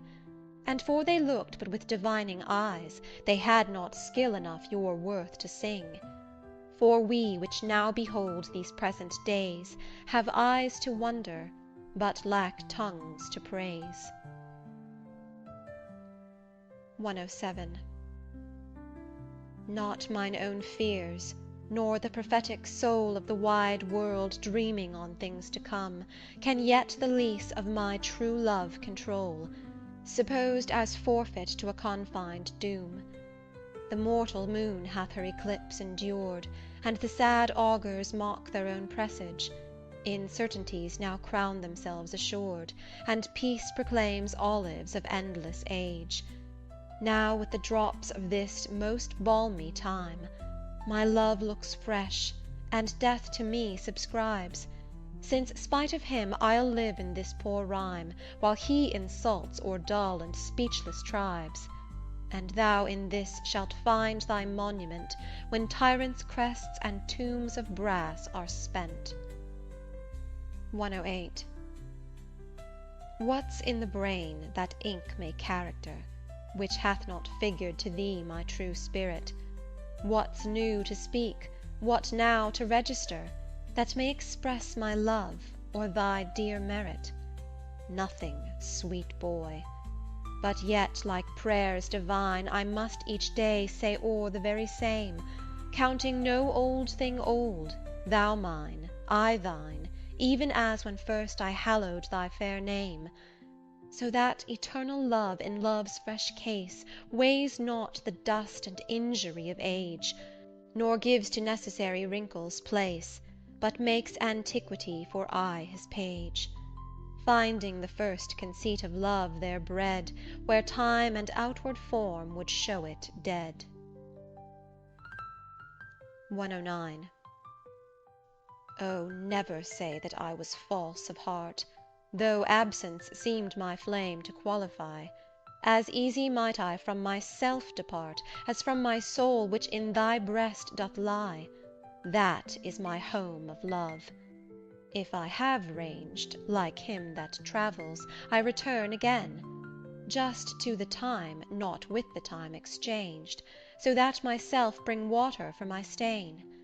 Never believe, though in my nature reigned all frailties that besiege all kinds of blood, that it could so preposterously be stained, to leave for nothing all thy sum of good.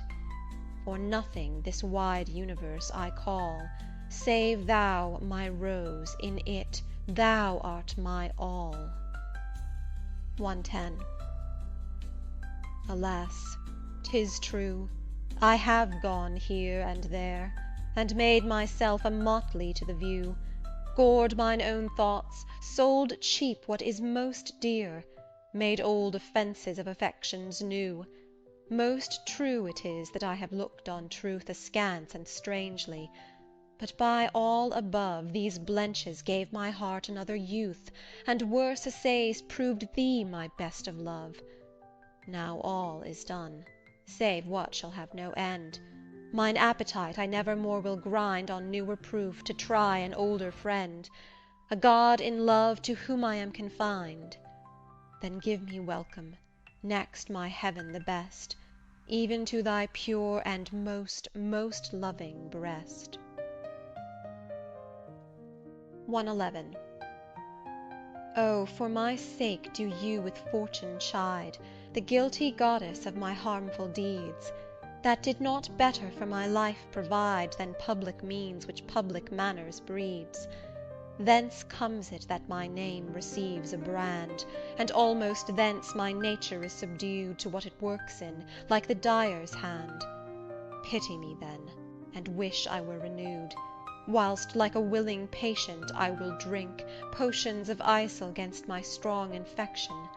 No bitterness that I will bitter think, nor double penance to correct correction.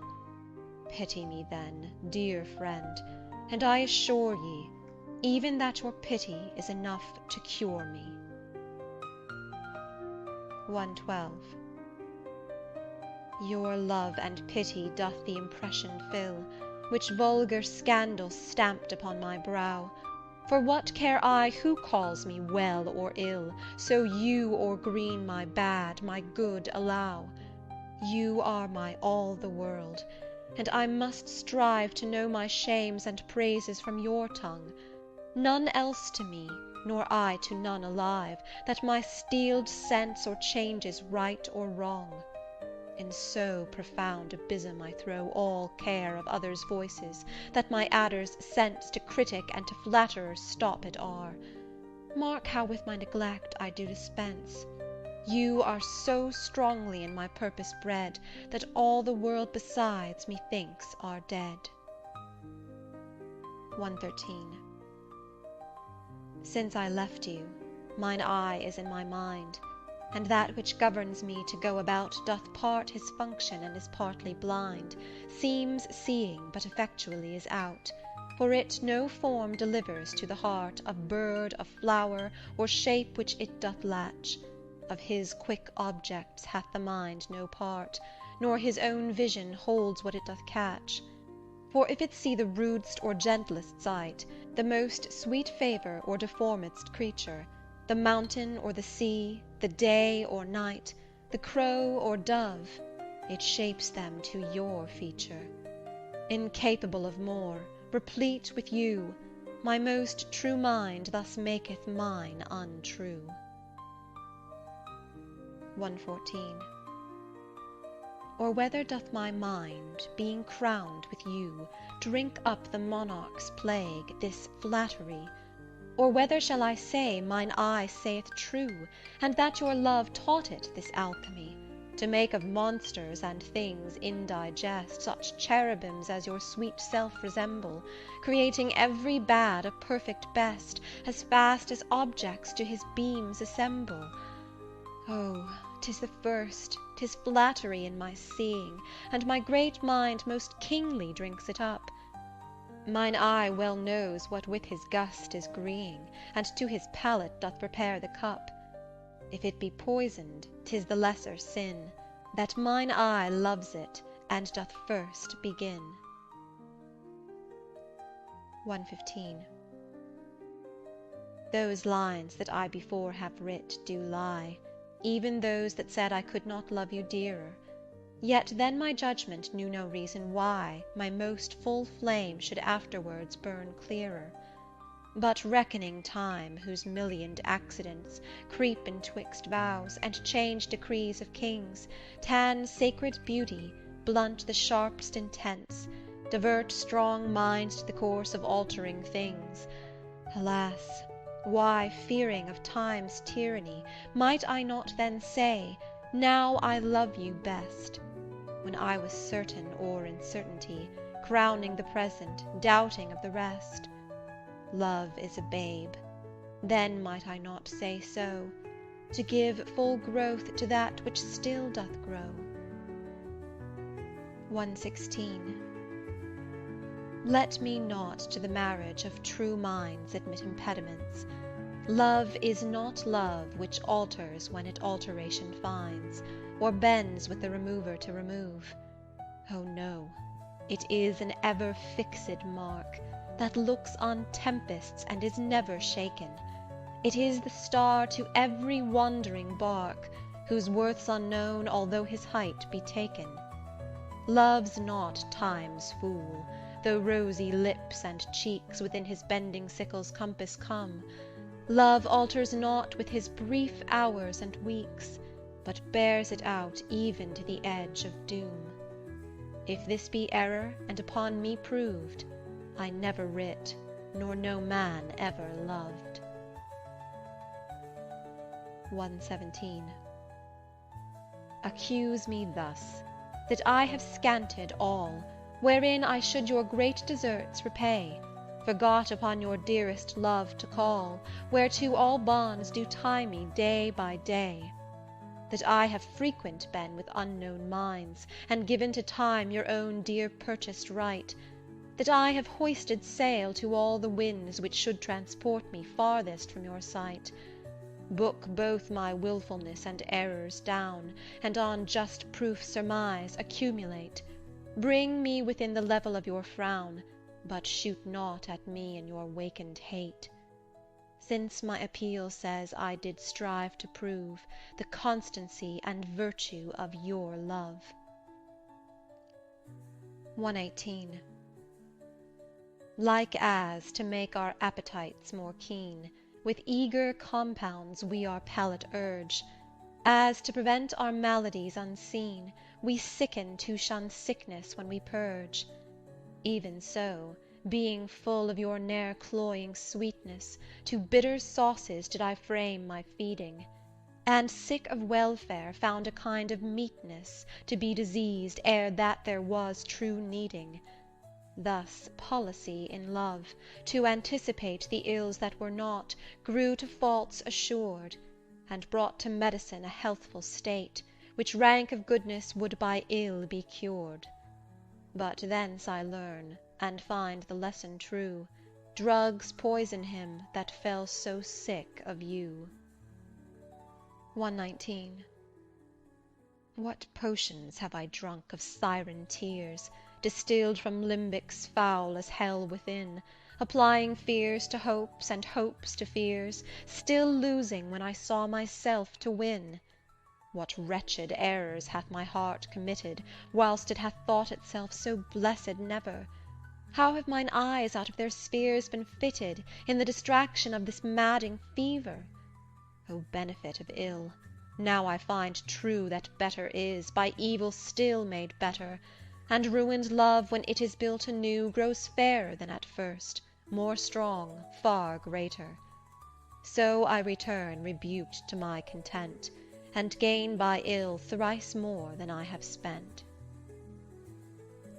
120. That you were once unkind befriends me now, and for that sorrow which I then did feel, needs must I under my transgression bow, unless my nerves were brass or hammered steel. For if you were by my unkindness shaken, as I by yours, you've passed a hell of time. And I, a tyrant, have no leisure taken to weigh how once I suffered in your crime. Oh, that our night of woe might have remembered my deepest sense, how hard true sorrow hits, and soon to you, as you to me, then tendered the humble salve which wounded bosoms fits. But that your trespass now becomes a fee, mine ransoms yours, and yours must ransom me. 121. 'Tis better to be vile than vile esteemed, when not to be receives reproach of being, and the just pleasure lost, which is so deemed, not by our feeling, but by others' seeing. For why should others' false adulterate eyes give salutation to my sportive blood? Or on my frailties why are frailer spies, which in their wills count bad what I think good? No, I am that I am, and they that level at my abuses reckon up their own. I may be straight, though they themselves be bevel. By their rank thoughts my deeds must not be shown. Unless this general evil they maintain, all men are bad, and in their badness reign. 122. Thy gift, thy tables are within my brain full charactered with lasting memory, which shall above that idle rank remain beyond all date, even to eternity. Or at the least, so long as brain and heart have faculty by nature to subsist, till each to raised oblivion yield his part of thee, thy record never can be missed. That poor retention could not so much hold, nor need I tallies thy dear love to score. Therefore to give them from me was I bold, to trust those tables that receive thee more. To keep an adjunct to remember thee, were to import forgetfulness in me. 123. No, Time, thou shalt not boast that I do change. The pyramids built up with newer might to me are nothing novel, nothing strange. They are but dressings of a former sight. Our dates are brief, and therefore we admire what thou dost foist upon us that is old, and rather make them born to our desire, than think that we before have heard them told. Thy registers and thee I both defy, not wondering at the present nor the past, for thy records and what we see doth lie, made more or less by thy continual haste. This I do vow, and this shall ever be, I will be true, despite thy scythe and thee. 124. If my dear love were but the child of state, it might for fortune's bastard be unfathered, as subject to time's love or to time's hate, weeds among weeds, or flowers with flowers gathered. No, it was builded far from accident, it suffers not in smiling pomp, nor falls under the blow of thralled discontent, whereto the inviting time our fashion calls.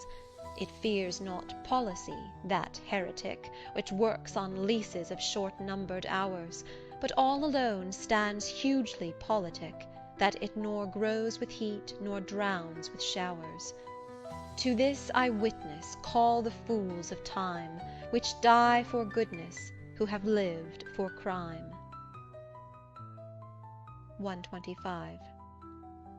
Were't aught to me I bore the canopy, with my extern the outward honouring, or laid great bases for eternity, which proves more short than waste or ruining, have I not seen dwellers on form and favour lose all and more by paying too much rent for compound sweet, foregoing simple savour, pitiful thrivers in their gazing spent? No, let me be obsequious in thy heart, and take thou my oblation, poor but free, which is not mixed with seconds, knows no art, but mutual render, only me for thee. Hence, thou suborned informer, a true soul when most impeached stands least in thy control. 126. O thou, my lovely boy, who in thy power dost hold time's fickle glass his fickle hour, who hast by waning grown, and therein show'st thy lovers withering as thy sweet self grow'st, if nature, sovereign mistress over wrack, as thou goest onwards, still will pluck thee back, she keeps thee to this purpose, that her skill may time disgrace and wretched minutes kill. Yet fear her, O thou minion of her pleasure, she may detain, but not still keep her treasure. Her audit, though delayed, answered must be, and her quietus is to render thee. 127. In the old age black was not counted fair, or if it were, it bore not beauty's name.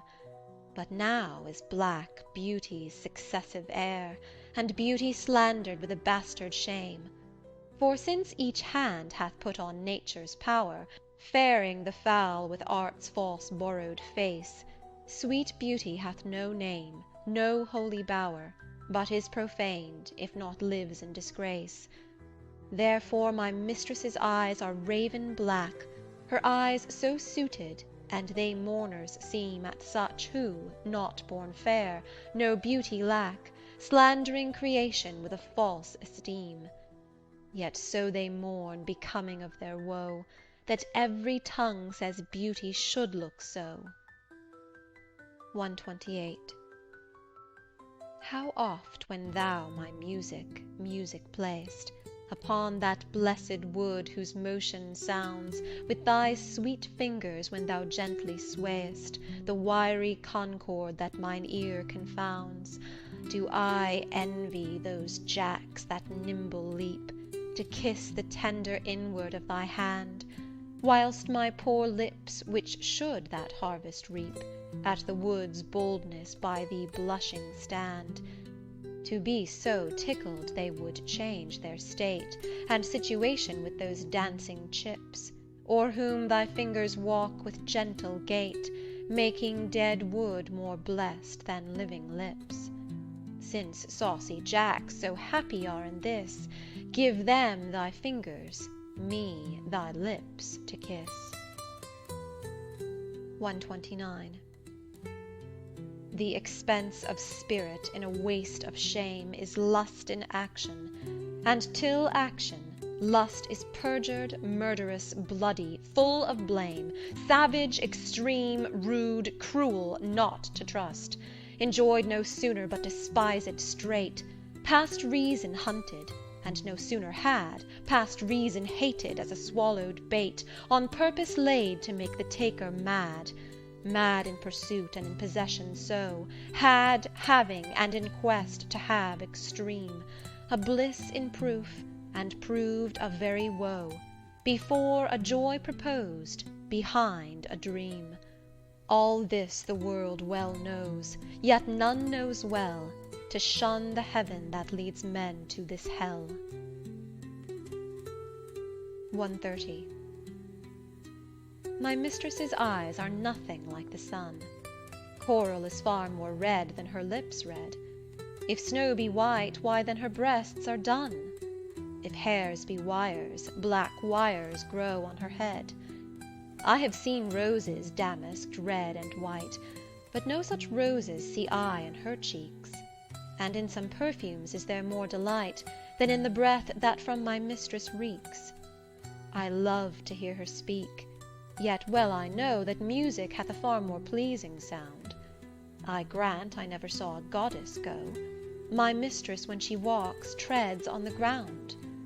And yet, by heaven, I think my love as rare as any she belied with false compare. 131. Thou art as tyrannous, so as thou art, as those whose beauties proudly make them cruel. For well thou knowest, to my dear doting heart, thou art the fairest and most precious jewel. Yet, in good faith, some say that thee behold, thy face hath not the power to make love groan. To say they err, I dare not be so bold, although I swear it to myself alone. And to be sure that is not false I swear, 1,000 groans, but thinking on thy face, one on another's neck do witness bear, thy black is fairest in my judgment's place. In nothing art thou black save in thy deeds, and thence this slander, as I think, proceeds. 132. Thine eyes I love, and they, as pitying me, knowing thy heart torment me with disdain, have put on black, and loving mourners be, looking with pretty ruth upon my pain. And truly not the morning sun of heaven better becomes the grey cheek of the east, nor that full star that ushers in the even doth half that glory to the sober west, as those two morning eyes become thy face. O let it then as well beseem thy heart to mourn for me, since mourning doth thee grace, and suit thy pity like in every part. Then will I swear beauty herself is black, and all they foul that thy complexion lack. 133. Beshrew that heart that makes my heart to groan, for that deep wound it gives my friend and me. Is't not enough to torture me alone, but slave to slavery my sweetest friend must be. Me from myself thy cruel eye hath taken, and my next self thou harder hast engrossed. Of him myself and thee I am forsaken, a torment thrice threefold thus to be crossed. Prison my heart in thy steel bosom's ward, but then my friend's heart let my poor heart bail. Whoe'er keeps me, let my heart be his guard. Thou canst not then use rigour in my jail, and yet thou wilt, for I, being pent in thee, perforce am thine, and all that is in me. 134. So, now I have confessed that he is thine, and I myself am mortgaged to thy will, myself I'll forfeit, so that other mine thou wilt restore to be my comfort still. But thou wilt not, nor he will not be free, for thou art covetous, and he is kind. He learned but surety like to write for me, under that bond that him as fast doth bind. The statute of thy beauty thou wilt take, thou usurer, that put'st forth all to use, and sue a friend came debtor for my sake, so him I lose through my unkind abuse. Him have I lost, thou hast both him and me, he pays the whole, and yet am I not free. 135. Whoever hath her wish, thou hast thy will, and will to boot, and will in overplus. More than enough am I that vexed thee still, to thy sweet will making addition thus. Wilt thou, whose will is large and spacious, not once vouchsafe to hide my will in thine? Shall will in others seem right gracious, and in my will no fair acceptance shine? The sea, all water, yet receives rain still, and in abundance addeth to his store. So thou, being rich in will, add to thy will one will of mine to make thy large will more. Let no unkind, no fair beseechers kill, think all but one, and me in that one will. 136. If thy soul check thee that I come so near, swear to thy blind soul that I was thy will, and will thy soul knows is admitted there. Thus far for love my love suit sweet fulfill. Will fulfill the treasure of thy love, I fill it full with wills, and my will one. In things of great receipt with ease we prove, among a number one is reckoned none. Then in the number let me pass untold, though in thy store's account I one must be.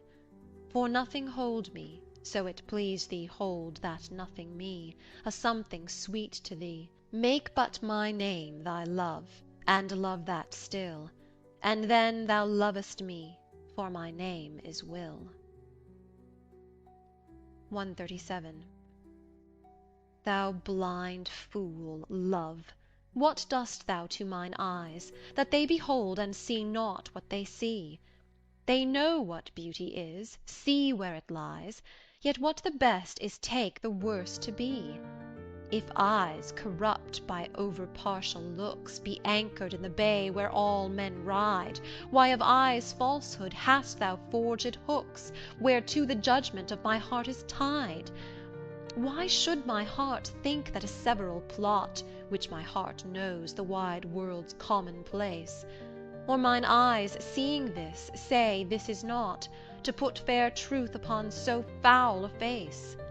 In things right true my heart and eyes have erred, and to this false plague are they now transferred. 138. When my love swears that she is made of truth, I do believe her, though I know she lies, that she might think me some untutored youth, unlearned in the world's false subtleties. Thus vainly thinking that she thinks me young, although she knows my days are past the best, simply I credit her false speaking tongue. On both sides thus is simple truth suppressed. But wherefore says she not she is unjust? And wherefore say not I that I am old? Oh, love's best habit is in seeming trust, and age in love loves not to have years told. Therefore I lie with her, and she with me, and in our faults by lies we flattered be. 139. Oh, call not me to justify the wrong that thy unkindness lays upon my heart. Wound me not with thine eye, but with thy tongue. Use power with power, and slay me not by art. Tell me thou lovest elsewhere, but in my sight, dear heart, forbear to glance thine eye aside. What needst thou wound with cunning, when thy might is more than my o'erpressed defence can bide? Let me excuse thee. Ah, my love well knows her pretty looks have been mine enemies, and therefore from my face she turns my foes, that they elsewhere might dart their injuries. Yet do not so, but since I am near slain, kill me outright with looks, and rid my pain. 140. Be wise as thou art cruel. Do not press my tongue-tied patience with too much disdain, lest sorrow lend me words, and words express the manner of my pity-wanting pain. If I might teach thee wit, better it were, though not to love, yet love to tell me so. As testy sick men, when their deaths be near, no news but health from their physicians know. For if I should despair, I should grow mad, and in my madness might speak ill of thee. Now this ill-resting world is grown so bad, mad slanderers by mad ears believed be. That I may not be so, nor thou belied, bear thine eyes straight, though thy proud heart go wide. 141. In faith I do not love thee with mine eyes, for they in thee 1,000 errors note. But 'tis my heart that loves what they despise, who in despite of view is pleased to dote. Nor are mine ears with thy tongue's tune delighted, nor tender feeling to base touches prone, nor taste, nor smell, desire to be invited to any sensual feast with thee alone. But my 5 wits nor my 5 senses can dissuade one foolish heart from serving thee, who leaves unswayed the likeness of a man, thy proud heart's slave and vassal wretch to be. Only my plague thus far I count my gain, that she that makes me sin awards me pain. 142. Love is my sin, and thy dear virtue hate, hate of my sin grounded on sinful loving. Oh, but with mine compare thou thine own state, and thou shalt find it merits not reproving, or if it do, not from those lips of thine, that have profaned their scarlet ornaments, and sealed false bonds of love as oft as mine, robbed others' beds revenues of their rents. Be it lawful I love thee as thou lovest those whom thine eyes woo as mine importune thee, root pity in thy heart, that, when it grows, thy pity may deserve to pitied be. If thou dost seek to have what thou dost hide, by self-example mayest thou be denied. 143. Lo, as a careful housewife runs to catch one of her feathered creatures broke away, sets down her babe, and makes all swift dispatch in pursuit of the thing she would have stay, whilst her neglected child holds her in chase, cries to catch her whose busy care is bent to follow that which flies before her face, not prizing her poor infant's discontent, so runn'st thou after that which flies from thee, whilst I, thy babe, chase thee afar behind.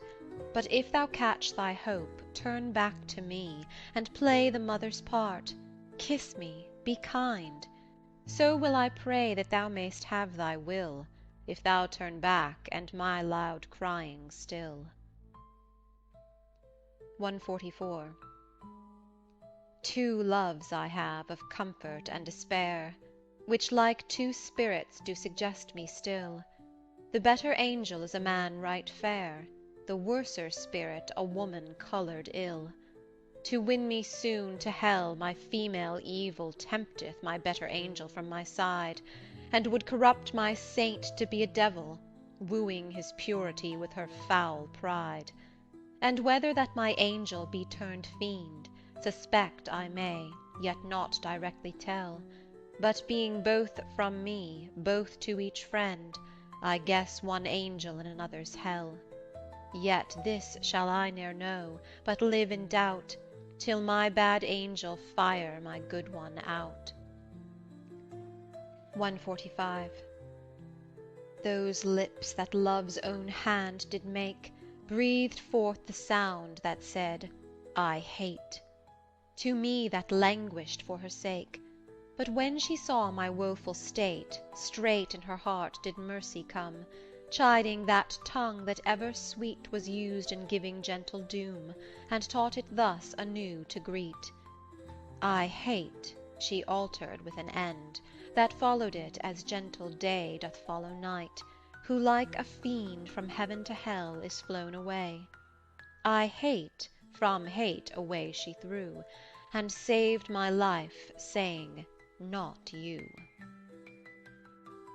146. Poor soul, the centre of my sinful earth these rebel powers array, why dost thou pine within and suffer dearth, painting thy outward walls so costly gay? Why so large cost, having so short a lease, dost thou upon thy fading mansion spend? Shall worms, inheritors of this excess, eat up thy charge? Is this thy body's end? Then, soul, live thou upon thy servant's loss, and let that pine to aggravate thy store. Buy terms divine in selling hours of dross, within be fed, without be rich no more. So shall thou feed on death that feeds on men, and death once dead, there's no more dying then. 147. My love is as a fever, longing still for that which longer nurseth the disease, feeding on that which doth preserve the ill, the uncertain sickly appetite to please. My reason, the physician to my love, angry that his prescriptions are not kept, hath left me, and I desperate now approve desire is death, which physic did accept. Past cure am I, now reason is past care, and frantic mad with evermore unrest, my thoughts and my discourse as madmen's are, at random from the truth vainly expressed. For I have sworn thee fair and thought thee bright, who art as black as hell, as dark as night. 148. O me, what eyes hath love put in my head, which have no correspondence with true sight? Or if they have, where is my judgment fled, that censures falsely what they see aright? If that be fair whereon my false eyes dote, what means the world to say it is not so? If it be not, then love doth well denote Love's eye is not so true as all men's. No, how can it? Oh, how can love's eye be true, that is so vexed with watching and with tears? No marvel then, though I mistake my view, the sun itself sees not till heaven clears. O cunning love, with tears thou keep'st me blind, lest eyes well seeing thy foul faults should find. 149. Canst thou, O cruel, say I love thee not, when I against myself with thee partake? Do I not think on thee, when I forgot am of myself all tyrant for thy sake? Who hateth thee that I do call my friend, on whom frown'st thou that I do fawn upon? Nay, if thou lourest on me, do I not spend revenge upon myself with present moan? What merit do I in myself respect, that is so proud thy service to despise, when all my best doth worship thy defect, commanded by the motion of thine eyes? But, love, hate on, for now I know thy mind, those that can see thou lovest, and I am blind. 150. Oh, from what power hast thou this powerful might, with insufficiency my heart to sway, to make me give the lie to my true sight, and swear that brightness doth not grace the day? Whence hast thou this becoming of things ill, that in the very refuse of thy deeds there is such strength and warranties of skill, that in my mind thy worst all best exceeds? Who taught thee how to make me love thee more, the more I hear and see just cause of hate? Oh, though I love what others do abhor, with others thou shouldst not abhor my state. If thy unworthiness raised love in me, more worthy I to be beloved of thee. 151. Love is too young to know what conscience is, yet who knows not conscience is born of love? Then, gentle cheater, urge not my amiss, lest guilty of my faults thy sweet self prove. For thou betraying me, I do betray my nobler part to my gross body's treason. My soul doth tell my body that he may triumph in love, flesh stays no farther reason, but rising at thy name doth point out thee as his triumphant prize. Proud of this pride, he is contented thy poor drudge to be, to stand in thy affairs, fall by thy side. No want of conscience hold it that I call her love, for whose dear love I rise and fall. 152. In loving thee thou knowest I am forsworn, but thou art twice forsworn, to me love swearing, in act thy bed vow broke and new faith torn, in vowing new hate after new love bearing. But why of 2 oaths breach do I accuse thee, when I break 20? I am perjured most, for all my vows are oaths but to misuse thee, and all my honest faith in thee is lost. For I have sworn deep oaths of thy deep kindness, oaths of thy love, thy truth, thy constancy, and to enlighten thee gave eyes to blindness, or made them swear against the thing they see. For I have sworn thee fair, more perjured I, to swear against the truth so foul a lie. 153. Cupid laid by his brand and fell asleep. A maid of Dian's this advantage found, and his love-kindling fire did quickly steep in a cold valley fountain of that ground, which borrowed from this holy fire of love a dateless lively heat, still to endure, and grew a seething bath, which yet men prove against strange maladies a sovereign cure. But at my mistress's eye love's brand new fired, the boy for trial needs would touch my breast. I, sick withal, the help of bath desired, and thither hied a sad distempered guest, but found no cure. The bath for my help lies where Cupid got new fire, my mistress's eyes. 154. The little love-god, lying once asleep, laid by his side his heart-inflaming brand, whilst many nymphs that vowed chaste life to keep came tripping by. But in her maiden hand the fairest votary took up that fire, which many legions of true hearts had warmed, and so the general of hot desire was, sleeping, by a virgin hand disarmed.